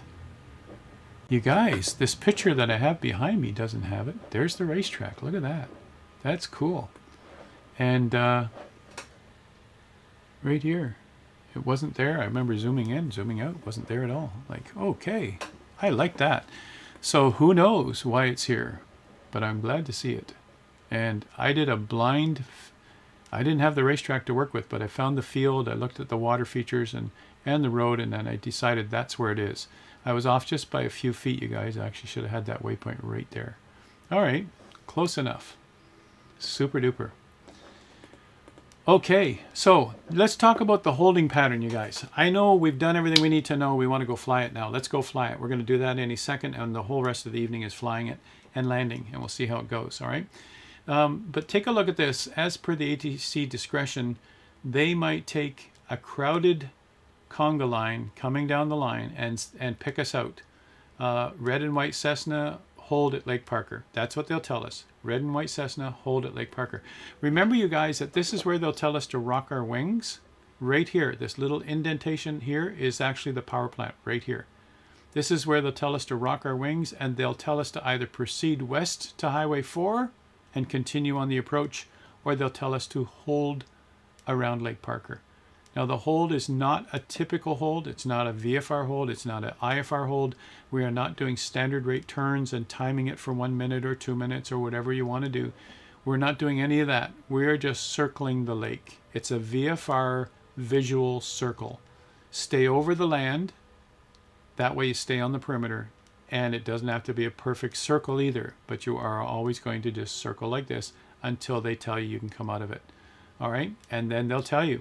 They might, as you come back around, the red and white Cessna, rock your wings, you rock your wings. He says, proceed west to Highway 4, and away you go, you're back in the queue. He might say, return back to Fantasy of Flight. Look at that. You're just going to go north to Highway 4 and follow Highway 4 back to Fantasy of Flight. And you can see how the traffic is separated, you guys. You'll never be in conflict with this traffic. This traffic is never in conflict with any other traffic. And this traffic is never in conflict. So being aware of all of this means that anybody flying in the area should be aware of where the main traffic is. You're going to see the lines. But holding is something not all of you do in VFR. You might do it in IFR, and you can certainly program it in IFR to do your hold. On your missed approach, typically ends up in a hold somewhere on a VOR or something. But we're not doing any of that, and it's not programmed. We're doing it VFR. This is the skill tonight, you guys, and the skill that could happen on Saturday, to be able to keep that same altitude, that same speed while you're turning. And for some of you, this is a challenge because you didn't have formal training on this like some of us did. All right, and this is something that won't be so easy. Just, we're in the sim. Make your mistakes, learn from them, practice, get better, okay? We don't have to worry about life and limb. Like a flight seeing mission in career mode. Okay, what's that? A flight seeing mission? Yeah, you're right. Yeah, yeah. But they give you the square brackets though, right? You fly within the square brackets, you hold your altitude, you keep your speed slow. If you're not slow enough in career mode, your passengers will complain. You're going too fast for me to appreciate it. That's a ding on your performance, right? They're going to actually get you later with your money, and you're going to get less money, you're going to get less experience because you're going too fast and you didn't stay a half a mile away from the center point. Yeah, you're right. You're absolutely. I forgot about that. Yeah, and in the more advanced ones in career mode, they have you go to more than one location with the same crew. You go to the first one, you do your hold, then they tell you, oh, now you can go on to the next one, you do your hold there, and then you go to the next one. And I always do a right turn hold in career mode, you guys, because your passengers, 2 of them are on the right side of the plane. You are on the left. And so I always do a right turn so that they get the best view going out their windows. Huh? See? Customer sat, right? Because I do that in real life too. Okay, so that's what we're doing, you guys. Now, there's supposed to be a cake tower. I'm not sure what that is. I don't know if it's in the sim. I haven't seen it. But in real life, there's a cake tower. Okay. It's not the tower from the airport because it's way up here on this road on Highway 548. So I'm not sure what the cake tower is, but oh well. We're following Highway 4 until we have to go down. There's supposed to be a white ball too. I'm not sure that's even there either. Anyway. It's possible, I won't promise because I haven't seen the end product. It's possible that Say Intentions might insert those scenery objects. I can't speak for them, you guys, because I haven't tested it. I haven't heard a promise on that. I do know they are inserting scenery objects from Say Intentions like they do in their missions. They're inserting scenery objects. So maybe, I don't know. It'd be cool if they could pull that off. That's cool. Tip, or we land at a different airport. What? Surly Dev says, I still haven't got my PPL in career mode. What? Go, man. Go. How you going to make any money? You know what I mean? Yeah. Tip, or you land before I do, without a parachute. Okay. All right, get this, you guys. 100 knots or less, 1,200 feet MSL. Well, okay, so I wasn't wrong at 89 knots. There was nobody around me. So 89 knots, I was still okay. All right, 100 knots or less. Now, 150 knots if an aircraft is not capable of 100 safely. You notice that? They could be at their stall speed. They could be below their stall speed at 100 knots. So you're going to be flying at 1,700 at exactly 150 knots. And get this, you guys, all twins, 2,200. This is different. It wasn't like this in Oshkosh. Maybe that's a new thing in Oshkosh too. All twins, 2,200 MSL. And they don't even give you a speed. I'm so surprised that this is the real NOTAM for real planes, you guys. I'm so surprised that they don't even give you a speed limit. All twins, 2,200. Yeah, I know what you guys are going to do. You're going to load up a twin and say, no problem. But guess what? Now you got to land on a dot, right? Land on a dot with a twin that's very fast and powerful. Let's see that. Okay. So Concorde's hold at 1,700. Yeah, that's it. Yeah, that's how it goes. Holding, maintain speed and altitude. So, I guess just because if you're going to hold, you got to be able to pick your altitude depending on the performance of your plane. So keep in mind all the typical GA planes, the ones that any private pilot, at least in Canada, any private pilot can fly, are called single engine, non-high performance, 4-place. That's what we're certified to fly when you get your PPL. All right. Now you can go out with an instructor and get type certified on higher performance planes, like, we see the Bonanza all the time in the sim, and a lot of us get sick of seeing it, but that's a high performance plane. That thing can go fast. It's the queen of the skies back in the day, and that thing is considered a high performance. Still single engine, more than 4 places, high performance plane. You'd have to get type certified on it. But, here in the sim, we can just pick it up and go.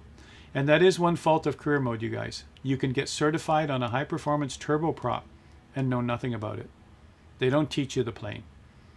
Maybe that's where I should come in and pick those planes and show you those planes on our Tuesday nights, because they don't teach you the plane. They just have you wrestle the plane around in a circuit and say, you're certified now, right? Which is not anywhere near real. Thanks for the follow, Power Game. How you doing? Thanks for the follow. Okay, that's more than we need to know, Surly Devil.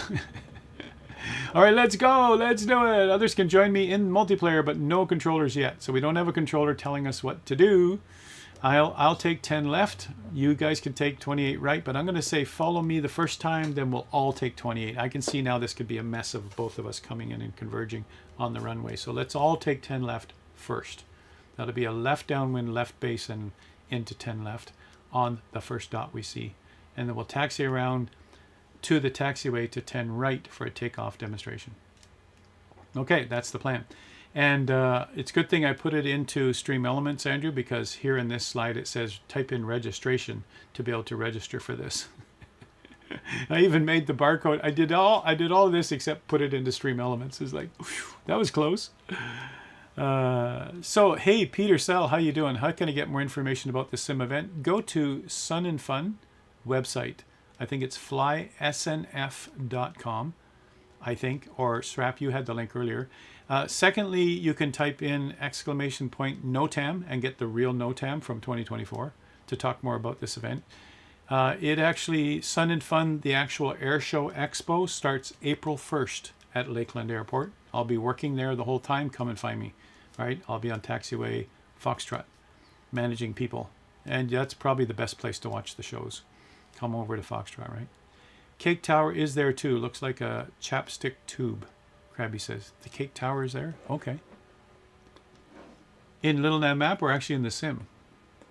The Cake Tower should be right around here, right? Peter Sells says, thank you both. Yeah, that's nice of you to say that. Ask questions, you guys. That's what Tuesday nights are for. Actually, anytime we're on live.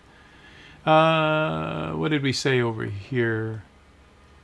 Cake Tower is right where we start turning south. So it should be right in here. The Cake Tower should be right in here. All right, so it doesn't look like it's here, but you're saying it's in the sim? In the sim, Krabby says. Okay, cool. Let's go find it, you guys. Let's go find it. Okay, Andrew, time for us to go fly. Finally. It's like, did Howard stop talking yet? Let's go. All right, free flight. Now I'll put the flight plan on just so you can see it. There's what I flew last. I better go get myself something. Let's fly the Sea Star and see if I can put it on the dot. You know the best plane to use, you guys, would be an X-Cub. An X-Cub can land on a dot like that. You know what I mean? You know what I mean? I shouldn't be giving you hints, you guys. I'm going to fly standard Cessna. Noise Boy Mike and I are going to fly the standard Cessna. Shall we do the WB Sim something? I'm just going to fly the G1000, no problem. And let's see, what color shall I do? Yeah.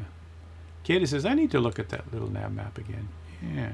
The Draco X would be able to take off from the dot. Yeah, no kidding. And Kata says smog. I agree with her. Yep. Absolutely. Okay, let's come over here. I think I got a really nice yellow one. Let's do the yellow one. Land it like a helicopter. Cool. Save and back. Now, I think in real life, if you were doing a landing competition, you'd have to be a class of airplane. We just wanted to see if you can master the airplane you're in, you guys. Flanders Field, Polk City. Well, let's just, it is actually Polk City. That's nearby Fantasy of Flight. That's actually the name of the city, you guys. It's a little village town thingy, but they call it Polk City somehow. EFB, let's do it this way, just so you can see the flight plan happening. Load it. Boom. And pick it up from your download right here, Flanders Field. And let's let that come in. And that doesn't look like a screen that I expected. Fuel options. What I expected was, there it is. Good. We're starting here at Flanders Field. We're going to Fantasy of Flight, all the waypoints into Lakeland. We're good. And file it with ATC. We're good. Lakeland Tower, Cessna 180 is departing the airspace to the north. Because of the time of day, it's dark right now, we're going to do a preset and we're going to pick noon. And for the event on Saturday, it'll be at noon Eastern, which is what it is in Lakeland right now. Frequency change approved. Cessna 180. So 12 noon. Here we go. Live, all players. Make sure it says all players, you guys. And we're doing preset clear skies. Oh, it says live. Clear skies. Which it'll be in Florida.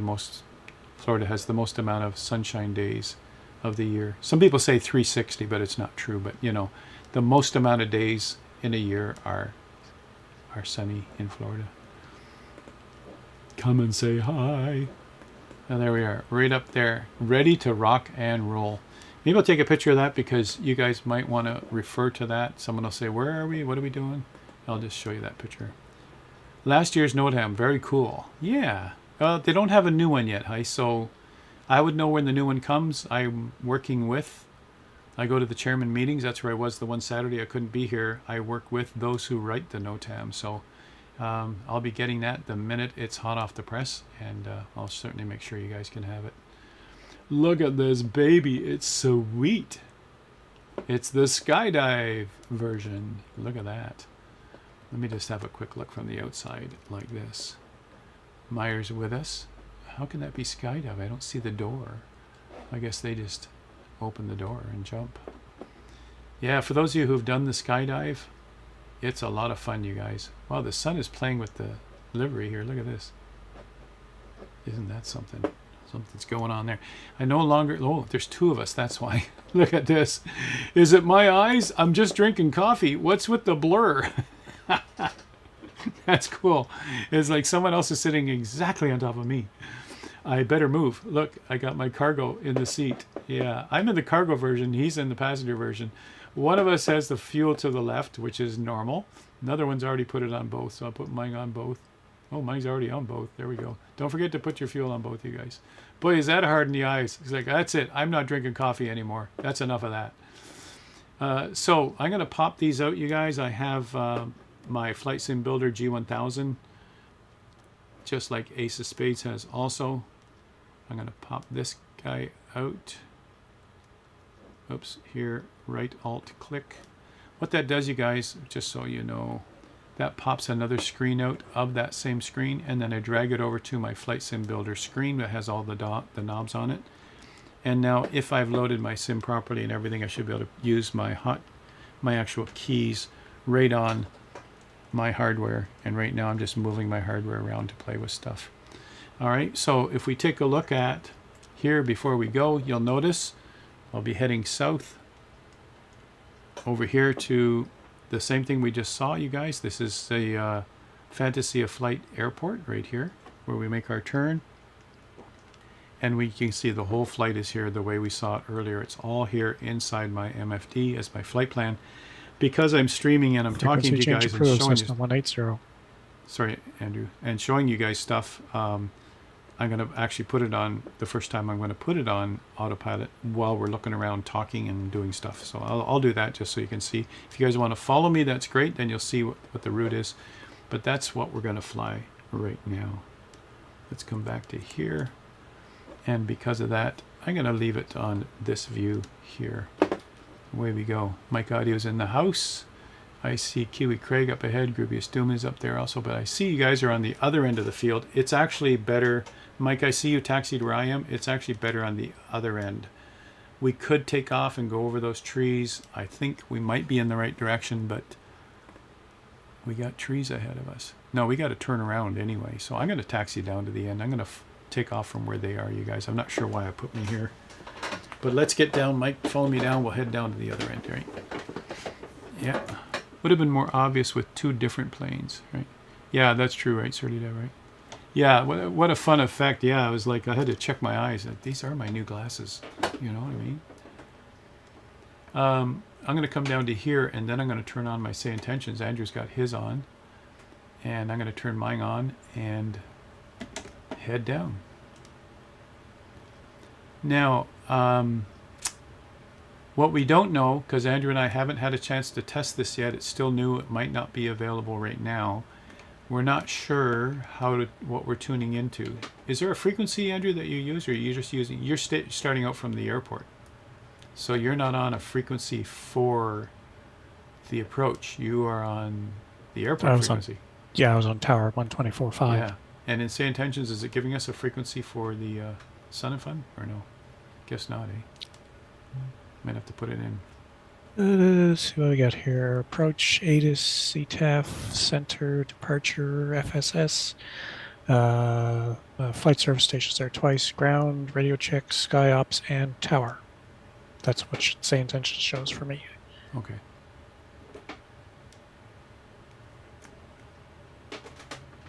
just pull in front here, you guys, if you don't mind. Give it a bit of throttle there. Oh, Mike, that makes sense. Coming down the other side is probably the better way. Well, they got trees this way too. Okay, but it's in the right direction. We just head out of here and just keep going. Okay, let me just open up Say Intentions for a second here, and let's see what we've got available. I'll also check Discord to see if Brian sent me any notes, but we'll see what's there, and we'll just, we might not be able to see the full effect today. What am I after?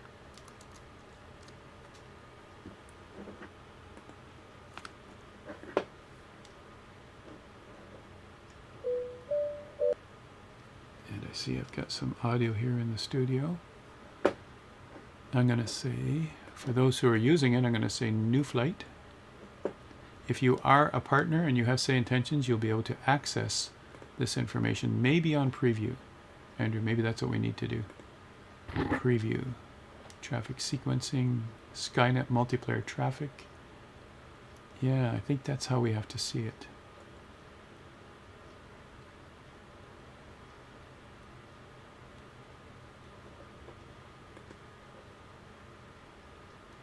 But it's not a SkyOps, CTAF.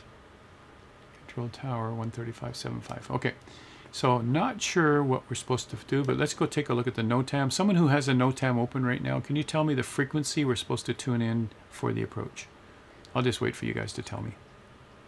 Open the EFB so you can see the plan again, please. Okay, Surly Dev, yep, no problem. Here we go. Over here. And like that. Holy moly, look at all the airplanes down there. Woo! Wow. Let's put that a little higher so that we can see it above Andrew's head. Holy moly, is that all you guys? You starting at the airport instead of up here? That's pretty cool.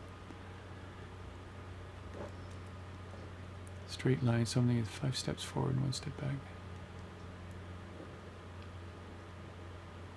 Continuous integration, continuous delivery. Okay. We did new flight. I'm going to go into settings and make sure my identity is set. Fox.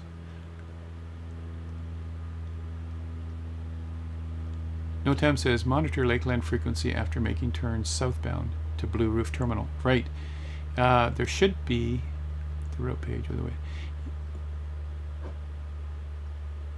There should be a frequency. Hold on, I should have known that. I think I should have noted it, or maybe I did note it in the presentation.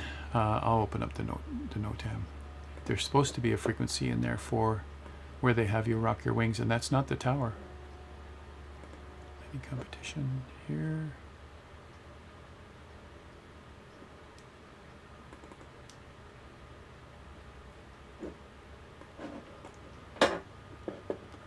Monitor Lakeland Tower North. Oh, there, yeah, that's all it's telling you, right? Lakeland Tower North. But it's telling us that at this point right here. It's not telling us anything else. So what frequency do we need to be on, you guys? It's got to be a frequency. They're going to tell us right here to rock our wings before we tune into the North Tower. Eisenberg and Mike are saying 135.225 in chat. That's right here. See where it's got the little arrow pointing? 225, yeah. Both of you got that in there, yeah. Lakeland frequency after making turns southbound to Blue Roof Terminal. Yeah, so here's the turn southbound where the white ball is. Blue Roof is up here too, and that's when we tune into Lakeland Tower North. And that makes sense because it's the tower on the airport that's giving us direction and following us. That's the next set of controllers right here. All right, so let's keep that frequency nearby. And but I'm surprised we don't have how are we hearing them tell us to rock our wings? That can't be the tower. The tower's down here busy putting people on the ground. Okay. That's interesting, you guys. It should have been there. Let me just go take a look at the NOTAM. It's got to be in there in one of the pages. Let's go here. NOTAM. Let's find it. Let's do it right. And I'm glad we're doing it. Tonight's prep night. We should have had this frequency ready to go. ATC will contact NVC Lake Parker North using aircraft color and type. your wings. Yeah, they'll contact us. Sure. You know, you guys might be right. You might be doing the same thing, but why would they tell us to tune the tower once we get to that far south? Pick out an aircraft similar. Middle of nowhere transition. Begin by middle of nowhere. It's not giving me a frequency. No frequencies. No frequencies. Right here. There we go, you guys. Tune in to arrival ATIS no later than 60 miles from LAL and note the arrival runway in use. Then monitor Lake Parker arrival on 124.5. That has to go into my presentation. Sorry I missed it. Lake Parker arrival on 124.5. All right. Yeah, and 124.5 is actually the tower. That's not the one they were just giving me in the page. Yeah, no, that's what Charlie gave you that though. Lake Parker arrival 124.5, Okay. and standard routine is 124.5 is the normal tower frequency. Lake Parker arrival 124.5. All right, you guys. So what I'll do is pop this out, make it big so you can see it, and tune our frequency up here, 124. 124. Oh, my COM encoder is all screwed up. The outer dial and inner dial are stuck because it got banged around in transit. 124.5. Right there. So that's what we're starting with, and then we'll end up, when we go north, we'll be ending up with what you guys put in chat there, which is 135.225. So I'm going to put that on standby, 135.225. 135. Always on the ground, you guys. Not necessarily on the runway like I am, but always on the ground do this stuff. And we said 135 what? 225? 225. Oh, probably would have been better to go up. But I got the knob. I can turn it. 2. There we go. 135, 225 is ready. Now what I want to do is come down to here, and I want to put in the guard frequency first, which is already there. But then I want to put in ATIS. And ATIS at Lakeland, who can give me that number? Unique link to get your BMI. Lakeland automated. Caution, wake turbulence from the heavy kit box.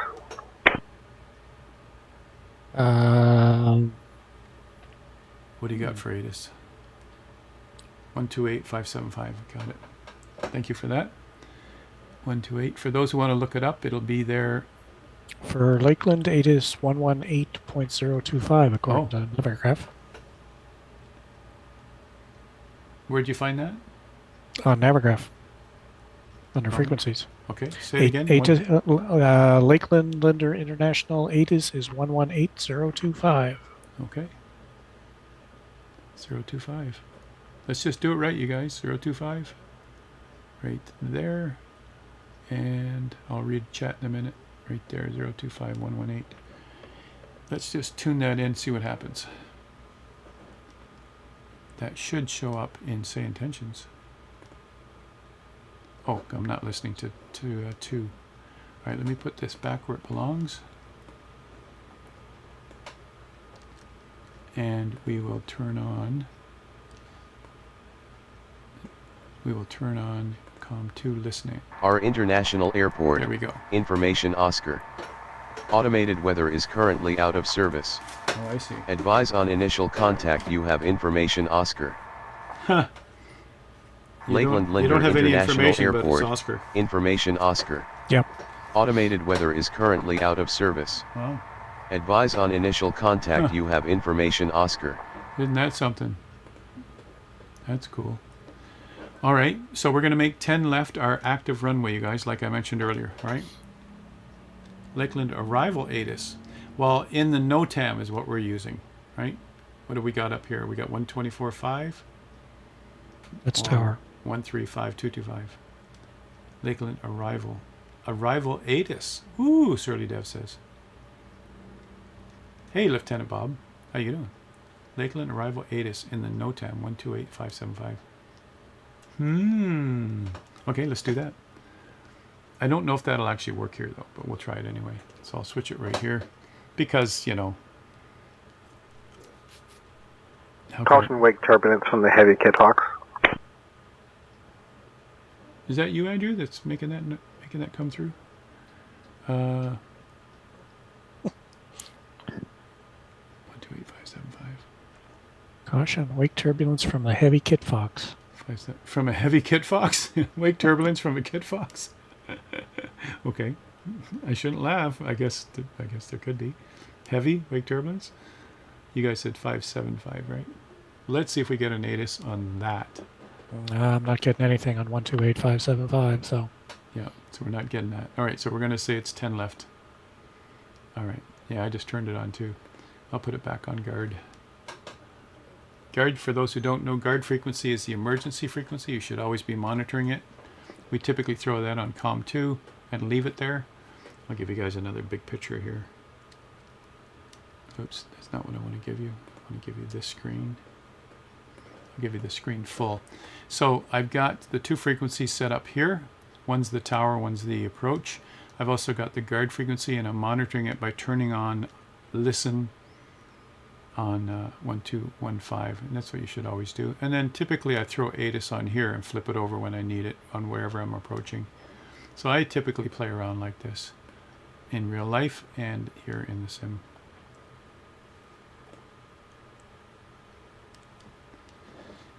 Okay, rock and roll. Now this tablet, I don't like it. I never did, but I leave that off to the side in a real plane. It's blocking my view, but you know, some people fly like this, so it's, whoops, like this. So they don't really worry about that. They get lots of view this way, right? I don't need flaps here. But we'll go back and we'll just go from here.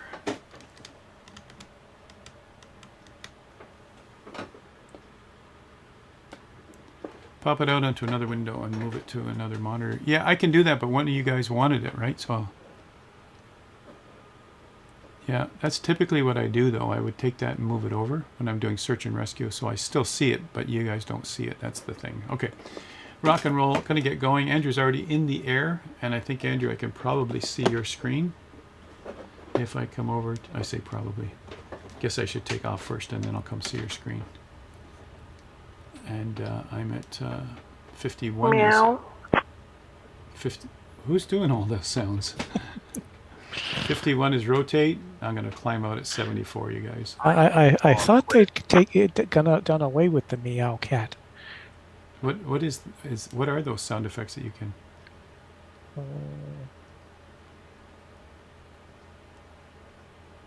Okay. Oh, I see. I want to see the root as words. Okay, sorry. Just type in !route, sorrydev, and that'll get it for you. All right, let me give you a fuller screen here so that you can see what's going on, you guys. You can see it's right over there, world's greatest, world's greatest aircraft collection or something. But anyway, that's the Fantasy of Flight. And you can see on my magenta line, it's pretty close. I'm going to pull back some power now. I'm going 100 knots. I don't need to go that fast. I mean, I don't need to go any faster. And I want to try to set up, before I get to before I get to the Fantasy of Flight, I want to set up my proper speed and altitude. I'm at 760, so I got to go a little higher. You could set all this in and just autopilot it if you want. I'm going to turn that into a verb. So I'm going to turn this into 1200. And I'm going to turn on autopilot. Put it on nav, and then I'm going to do an FLC at 74 knots, and it'll climb to 1200 and give it full power. And so this is autopilot in action, you guys. My target, here, let's go in real close. My target altitude's 1200.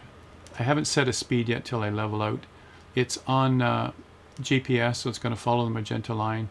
It's going to stop at 1200, which it is now. It's going to level off and start speeding up. As it gets to 100 knots, I'm pulling back power.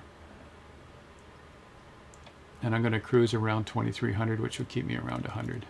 All right, I'll just play with throttle now until I get what I need. Let me go back out. I want to see this checkpoint, which I think I just missed. Yep, that's it back there. I missed it! So I'm going to pause, and I'm going to use my drone to show you what that looks like. And when you come back here, let me just give it some juice here and make it go faster. You come back here, I want to show you what that looks like.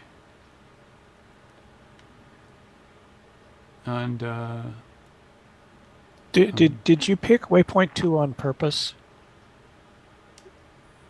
no, hold on, let me just focus here. This is actually the Super Connie, you guys. This is a satellite image, so it doesn't show up very well, but it is actually right there on the lawn as you come in the gate. And that's the gate they'll have you come in. Probably down here, they have you come in this gate, come around here, and park right there where those planes are right there. And that's all you get to do for the normal admission. I think mine was a senior admission of $12. If you want the 500 per person tour, here's the big hangar with all the best planes are in here. You can actually see some of them outlined out here on the tarmac. Does that look familiar, you guys? And in here, you actually have Kermit Weeks that will take you on the tour. Minimum of 10 people, $500 a piece. Couldn't afford it, so I didn't do it. But I went in here. They had a good collection. Something like 35 planes are in here. And that's where most of the public goes because it's the cheap enough one. Anyway, that's what this is, you guys. And he's got quite the collection here. Most of his planes are flyable. This is the main runway right here. And it comes in. The approach to this runway is right over Highway 4, which is right here. This is our main highway right here that we'll be following further down there towards Lakeland. And so as you drive on Highway 4, you can look straight down the runway like that. That's what I get the luxury of doing every time I come down to Lakeland. All right, let me go back to my plane. You know, in 2020, you guys, on our Xbox controller, we pressed X and A, and it got us back to our plane. You guys know what it is now to get back to your plane?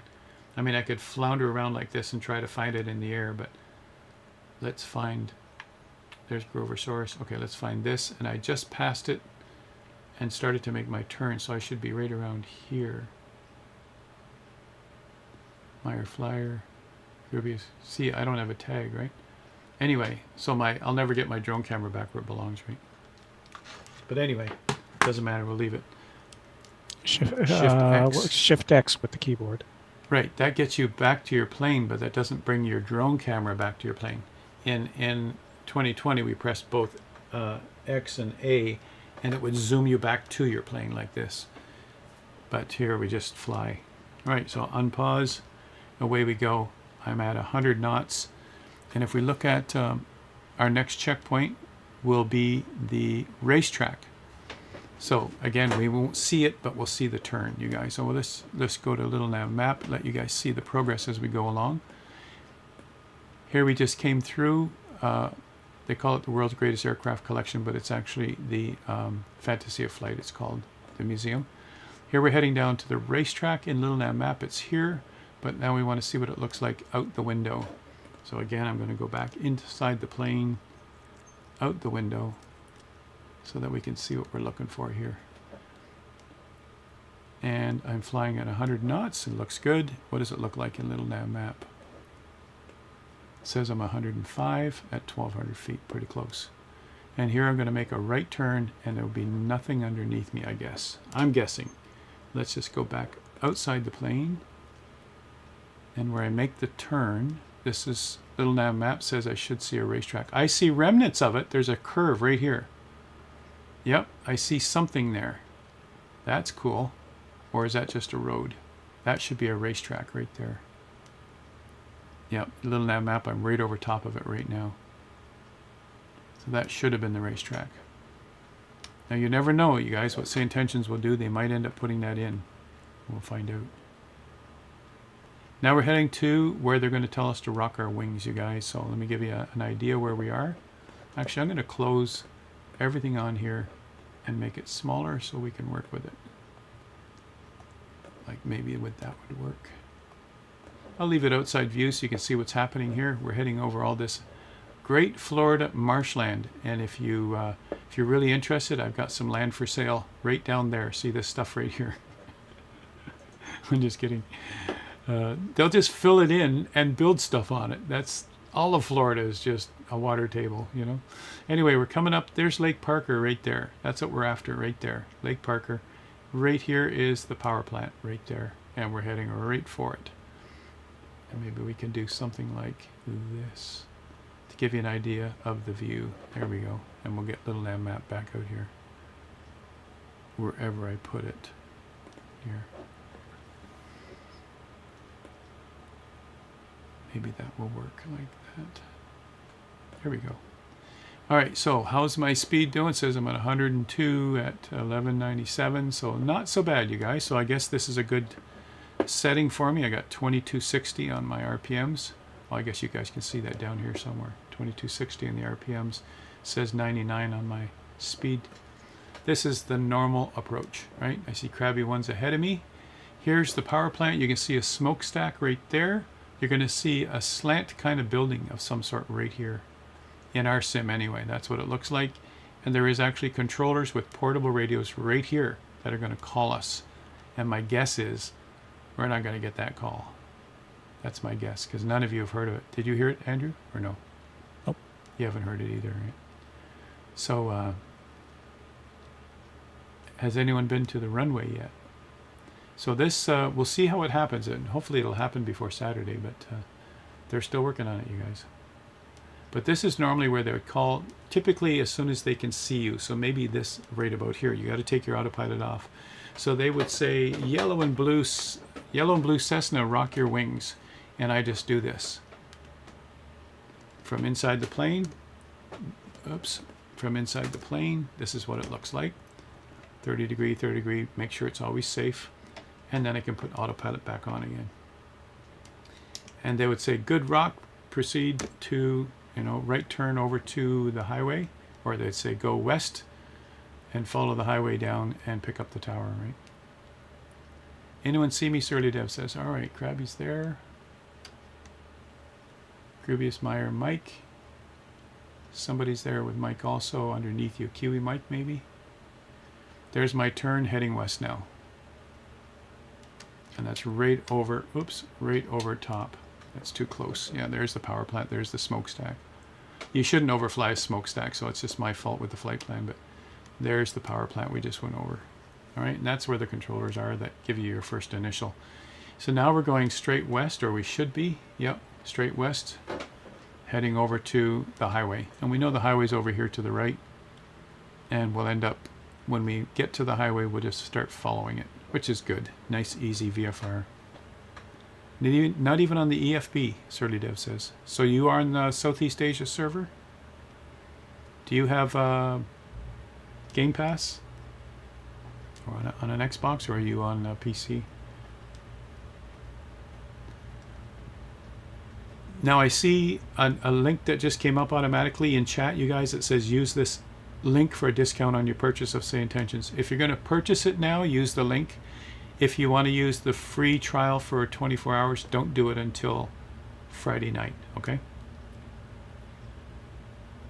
Well, in actual fact, you can do it whenever you want, because the 24 hours does not start until the first time you make a transmission. Okay. Are you sure? So you could have it now and not use it until next Monday. Okay. And until you push that transmit key and say something the very first time, the 24 hours doesn't start until you push that key. Okay, I just want to ask Andrew, you're sure of that, right? You heard that or read that? Okay. That is the way it Okay, works. because I talked to Brian yesterday, and he said, and I said, so they should get it on Friday night so they have it for 24 hours. He said, that's a good plan. So he didn't tell me that it's when they activate. Yeah, no, that's the way it's always been. Okay. If when you get the demo or the trial version, it starts when you click the key, the transmit key the first time. Okay, sounds good. I like it. So you can get it now. So here I am following Highway 4, you guys. The next turn will be straight south towards the tower of Lakeland Airport. So at this point, you'll notice there was supposed to be a pancake, no, what they call it, cake tower. A cake tower where we're supposed to tune in the tower. So that'll be right here. I'm going to go over to my comm radio and flip the two of them around now. And I think the tower was the tower 124.5? No, the tower was 135.225. Yeah, that's true, Mike. Just be careful when you do your mappings. 124.225. All right. So I can call them. I don't think they're going to give us the taxiways, you guys. But anyway, I'm going to still do the normal call anyway. or they're going to see me and say, rock your wings again. Typically, there's so much traffic, you don't actually call them. They actually see you and tell you to rock your wings. There's Krabby in front of me. He's made the turn. And that's where I'll be turning also. So at this point here, we should hear from them. We're already tuned in. They will see our airplane and tell us to rock our wings and then tell us where to go. Again, you don't actually call them. All right, so this is something that it's going to be detected. I know what the plan is. Say Intentions will want to detect your plane in the area, look up your registration and Say Intentions, see that you're a red and white Cessna, and then tell us, red and white Cessna, rock your wings. So that's how it's going to work when we do get it, you guys. There I've made, now I should be going straight south. I'm looking up at my heading indicator. It's showing me going south. I'm heading to the tower. I'm at the right altitude. I'm at the right speed. They told me to rock my wings at some point along here. And they're going to tell me to do a left downwind for 10 left the green dot. 10 left the green dot. You know, that's what they're going to say, right? Spot on, 100 knots, 104 knots, true airspeed. Yeah, mine's 104 true airspeed too. Yeah, that's right. True airspeed, for those who don't know, on the bottom of your G1000, it's right here. Your true airspeed. Let me just show you that zoomed in. My true airspeed is 102, even though my indicated's 100, 1,200 feet. So circuit height, you guys, and away we go. Now we could come back and try a faster plane and just see what happens, right? Shift 1. We are doing the approach. Now there's a road right around, oops, right around here.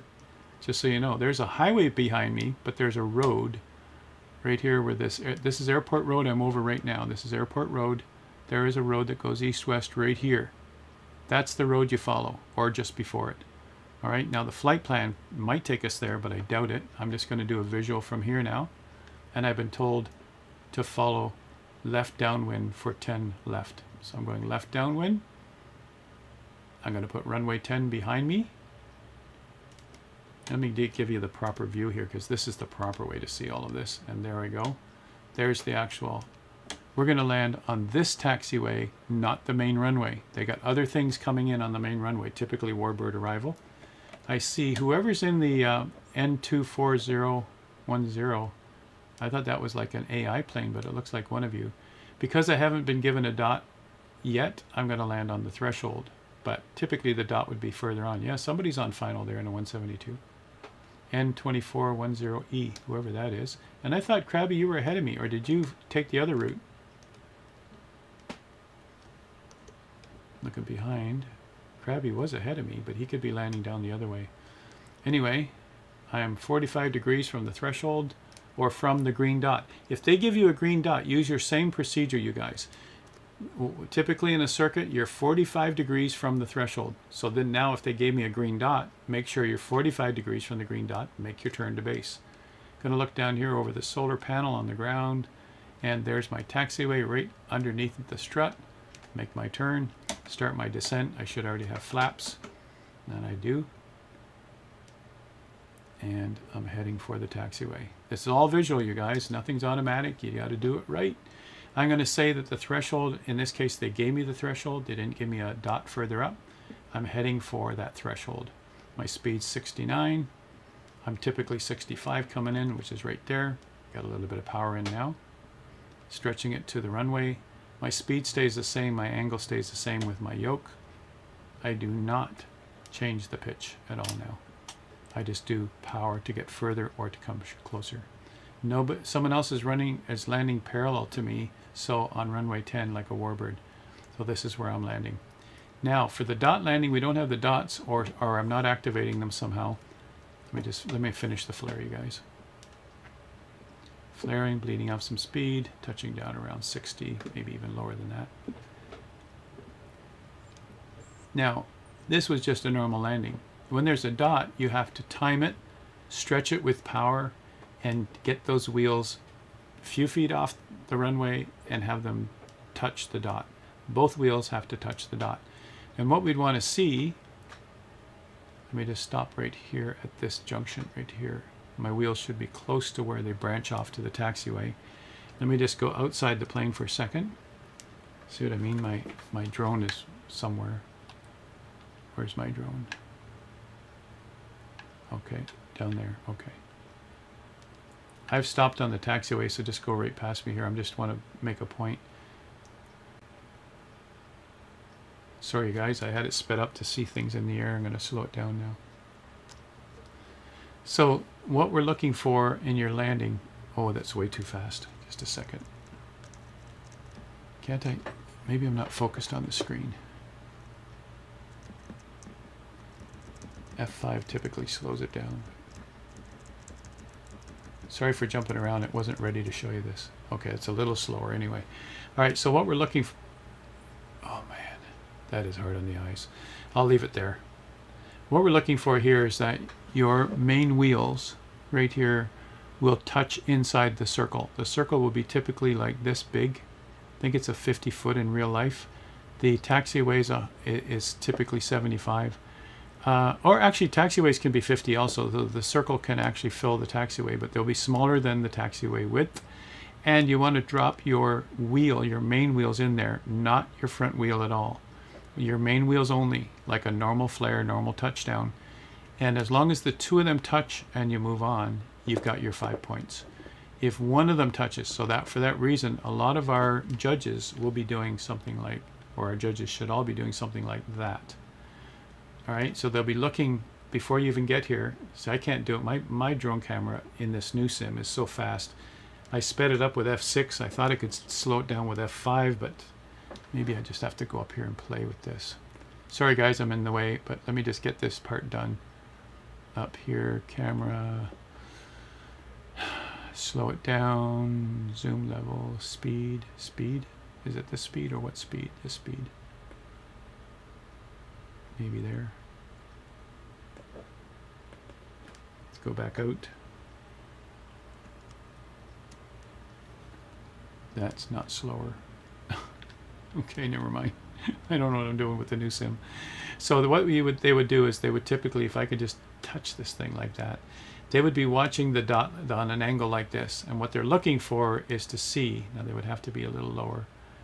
If I can do this without zooming, they'd have to see like that. They'd have to see that both your wheels actually touch the dot as you go by. You know, that's a hard thing, and we got to trust the judges that they can do this, right? And then they would tell you what your points are, right? So that's pretty cool. And we might even have two spotters so that they can talk, right? And figure it out. There's Grovosaurus coming in fast. He must be slewing, yeah. No, well, he had to go fast because he was in the lake. Were you that? Is that right? Oh, I have AI planes on. Groovy says, yeah. Super Tie, 3 months old. Okay, what's 3 months old? TAS on the G1000, the external view instruments are different. True airspeed and the external view instruments are different.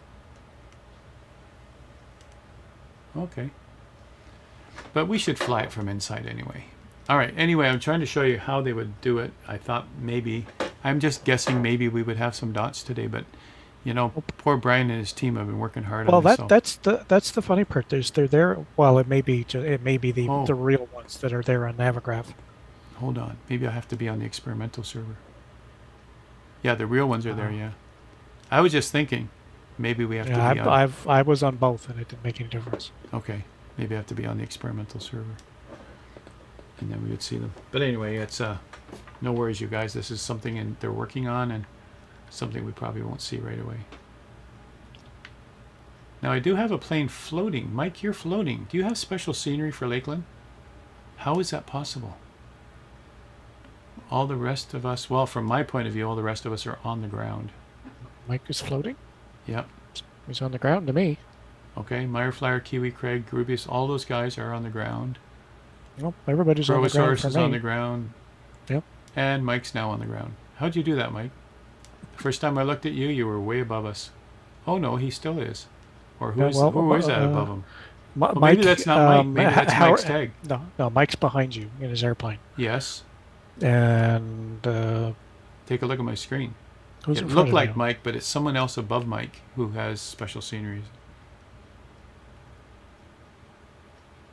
Well, I have nobody above Mike. I have. Mike says I have someone in front of me floating. So yeah, that's it right there. So that's Mike on the ground. His tag is up there, but the guy above him is not anybody we know. Isn't that something? Okay, so Mike's still fine on the ground, like you said, Andrew. Well, I But don't know. whoever that is- I have Mike on the ground, nobody above him. Okay. You're in front of him, and Surly Deb's in front of you as Groversaurus. Right. Actually, I don't even see him. I see his tag. I don't know where Grovosaurus is. But anyway, weird stuff. Yeah, I don't see his plane anymore, but he was there. And you guys, I've taken off beta 1, so now I have the same thing you guys have. Sim update 1 isn't here yet. It was delayed, so we are still flying the raw sim without sim update 1, right? Oh, okay. Certainly have changed servers, right? You'll reappear in a second. All right, so that gives you an idea how it works, you guys. Now, questions at this point. Typically, I would go all the way to the end of the taxiway, so maybe that's the next step, is to show you that procedure. Oops, like that. You keep on going, you don't stop. They might even remind you that, which they typically do, the air traffic controllers. Again, it's considered a runway, so this is the one time you can go faster than normal on a taxiway, although in real life, keep it safe. The ones taxiing in front of you, you can't go faster than them. You can't turn off any of these taxiways because you'll end up on the real runway. The real runways to our right, we're not supposed to be on. It is GA planes. And this is real life, you guys. The north part of the airport is the business part. All the businesses are up here. All kinds of cargo planes. Certainly Amazon's up here at the west end of this field. I mean, there's lots of stuff up here at the north end, which the crowd is not there. We're all at the south end of the field. That's where the expo happens. So all this action, all these planes, all this sequencing, everything else is done away from the crowd. It's only when we're taxiing that we end up down by the crowd, right? Super Ty says, P.S. I just ate. Is it that time already? Oh, holy mackerel. We only did one approach. Wow. The landing part, we don't have a... Andrew, let's you and I go to the resort and do a spot landing. You want to do that? Just so to show them what a spot landing looks like, because if people haven't done it. This is a long taxiway. Am I still on the right taxiway while I'm talking away here? Let's find Little Nav map. Yep. Still on the taxiway. Crossed over 523, which will be closed during the expo anyway, because there's a lot of the jets and everything will be here. The Blue Angels will be there. So 523 is not an active runway during the expo. And you didn't share Super Ty. I'm so hungry. I'm so tired. I didn't mind it though, you know, like going over to MCO to pick up a friend and being at an airport. You know, I'm a guy who likes being at an airport. All right, they'll tell us to turn down probably Sierra. It says E on the Little Nav map, but I'm sure this is Sierra. Out here at the far end, the east end. And we're going to go... Oh, that's not it. We're going to go straight down, like over where these guys are. I would have crossed over at the piano keys, and I would have gone straight down, and that's what they would have cleared us for. They would have probably had us hold short, because it's the main runway, you guys. So they would say hold short 28, like these two are doing. These two are holding short 28. These are definitely AI planes, because they're not us, right? Now, for takeoff, it would be the normal runway. They'll have us sequence out. Probably they'll have us go down Delta. We'll get an airport diagram for you guys so you'll know them all, because the Little Nav map never has the right taxiway numbers. Oh, here comes another one heading out to the runway. Anyway, that's the typical thing. Now, they would have us come down here. This is where the action is. This is where the camping is. This is where they pitch their tent.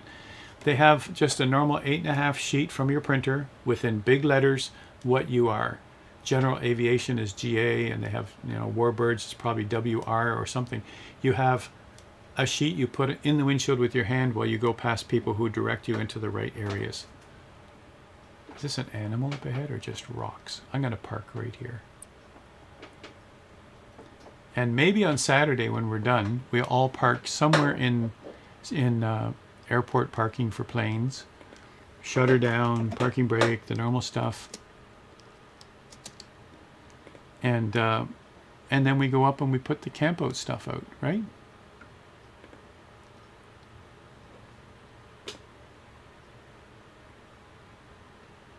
And I thought it would just... I already had a set made. Okay. So you can't have a campfire, of course, on the field, but you would pitch your tent. Let's use this one. Put it under the wing. That's all I'll do for now. You put a chair under there too, right? And someone wants to be my friend. That's a mighty big message up there. Now come back out. And look at that. Right through the wing.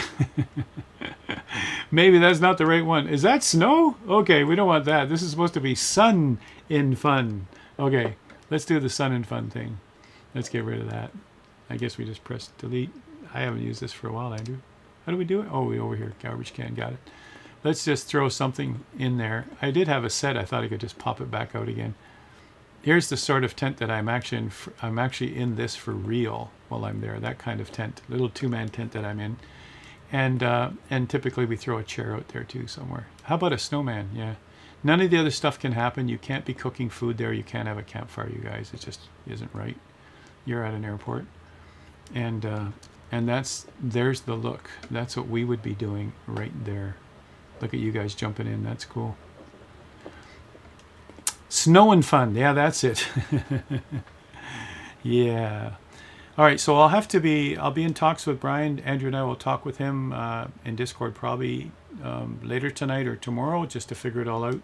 We'll do some tests and maybe we'll just show you the dots only. Maybe Thursday night we'll just practice landing on the dots. We'll take off the main runway, do a circuit, come back on the taxiway to the dot. That's what we'll do Thursday just to try and make sure it works, right? Make sure things are happening. And we'll see how it goes from there, you guys. Come on, gather around. If you're nearby, come join us here where we're parked. We'll take a photo. And I see Charlie's already out running over to my tent saying, what do you got to eat? What do you got to eat, Howard? What do you got? So you guys, this is it. I just want to come back to my presentation for a second just to make sure if we've forgotten anything. Let's put that out while everybody's gathering. Don't forget to grab registration here in chat if someone wants to type that in right now so that those can go there who want to register. Certainly if you're not registered you can fly the approach, but you will not get a certificate and you might be asked to fly away from the area because we're too crowded, you know, so please register and then we know what kind of plane you have, we know you're going to be there, and we can send you a certificate afterwards even for trying. All right. This is what we talked about. There was a lot of stuff in here for a simple thing. It's a Lake Parker arrival, and then dot landing tips. We told you what the criteria was for marking.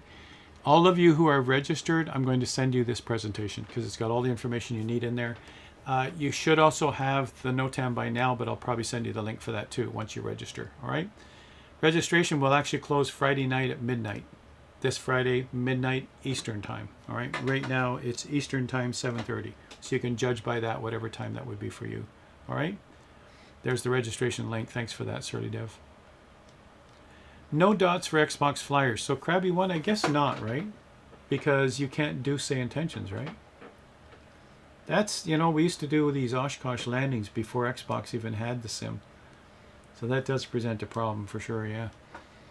But you can certainly be spectators. You can certainly still be on the field watching the landings. You just can't judge it because you can't see the dots, right? But you can still watch the whole thing. It can be interesting. So sorry, we haven't figured out a way yet, but I'm sure once the marketplace opens, more of this stuff will happen in the marketplace, right? Charlie says, good lesson. Won't be able to participate on Saturdays. You have previous commitment. I'll practice the dots at the Forder Resort. Yeah, we were going to do that, but we'll at the very least, we'll practice the dots either here on Thursday stream, or we'll do it on at the Forder Resort, you guys. If you haven't got the resort, go get it. It's got dots on the runway on the mainland. And again, this time, for the first time, I'll simultaneously broadcast on YouTube and on Twitch Thursday, just because of this event that's coming up. And we will also be broadcasting on both on Saturday for the event. We didn't even practice a holding pattern, so guess what, Andrew? We're going to have to do a holding pattern on Thursday also. All right? Any questions, you guys? Come to Discord. There's the registration link, but here's the Discord link above Andrew's head here. Come to our Discord server. Ask all the questions you want. I don't know if I have a Sun and Fun area there, but maybe I should make one if it hasn't been there, right? The sim is not updated yet. Stian, yep. Stian United, yep. The sim has not been updated. They postponed it a little further. You know what? They got stung on release. We all know why. They released it too soon. We were all beta testers. It was a mess. It still is. They were supposed to release that by the 18th, which would have been today. It's not released. They actually said It might not release on the 18th. Marketplace might not come by the 18th. Well, here we are. Well, they actually announced. I don't remember what day it was. Middle over the weekend, middle end of last week, that it was not going to release today. Right. Yeah. No, I read they that. have- Yeah. Yeah, but they haven't given a So let them get it right, you guys. I noticed in that beta update, there's things that were wrong there too. So I put in a lot of my feedback too. So they're looking at all this feedback going, whoa, it's not ready to be released. Good for them. They're doing it right this time. You know, do it right. Let's get it right. Anyway, guys, thanks so much for participating. I really appreciate it. Let's have a look at the field. Thanks for coming, you guys, all of you who are here. Look at this. And we're all out in the field camping at Sun and Fun, the fly-in event that will happen on April 1st. We'll see you all on Thursday on the stream, and thanks for participating tonight. I appreciate it, you guys. It's always a lot of fun when we have people working with us and participating in the stream with us. Thanks for that, Stian. And those of you in YouTube, thanks for being here. I really appreciate you coming. Always fun to include as many platforms as we can. And we'll see you guys again on Thursday, same bat time, same bat channel. And Grubius is sneaking behind my airplane. You see him? I see him in there. Come out, wherever you are. There's Mike Audio. Oh, he's running now. Nope, he's walking. Nope, he's running. Nope, he's doing the moonwalk. No, he's trying to hide. Look, you guys are going to hurt your backs. Knock it off. We'll see you later, you guys. We're going to go to credits. Thanks for being here. It's been a riot. Lots of fun. And let me know if you need that presentation so you can practice. See you on the field. Take care, everybody. Night, everybody. Night, Andrew. Have a good one. Yeah, you too. Thanks, guys.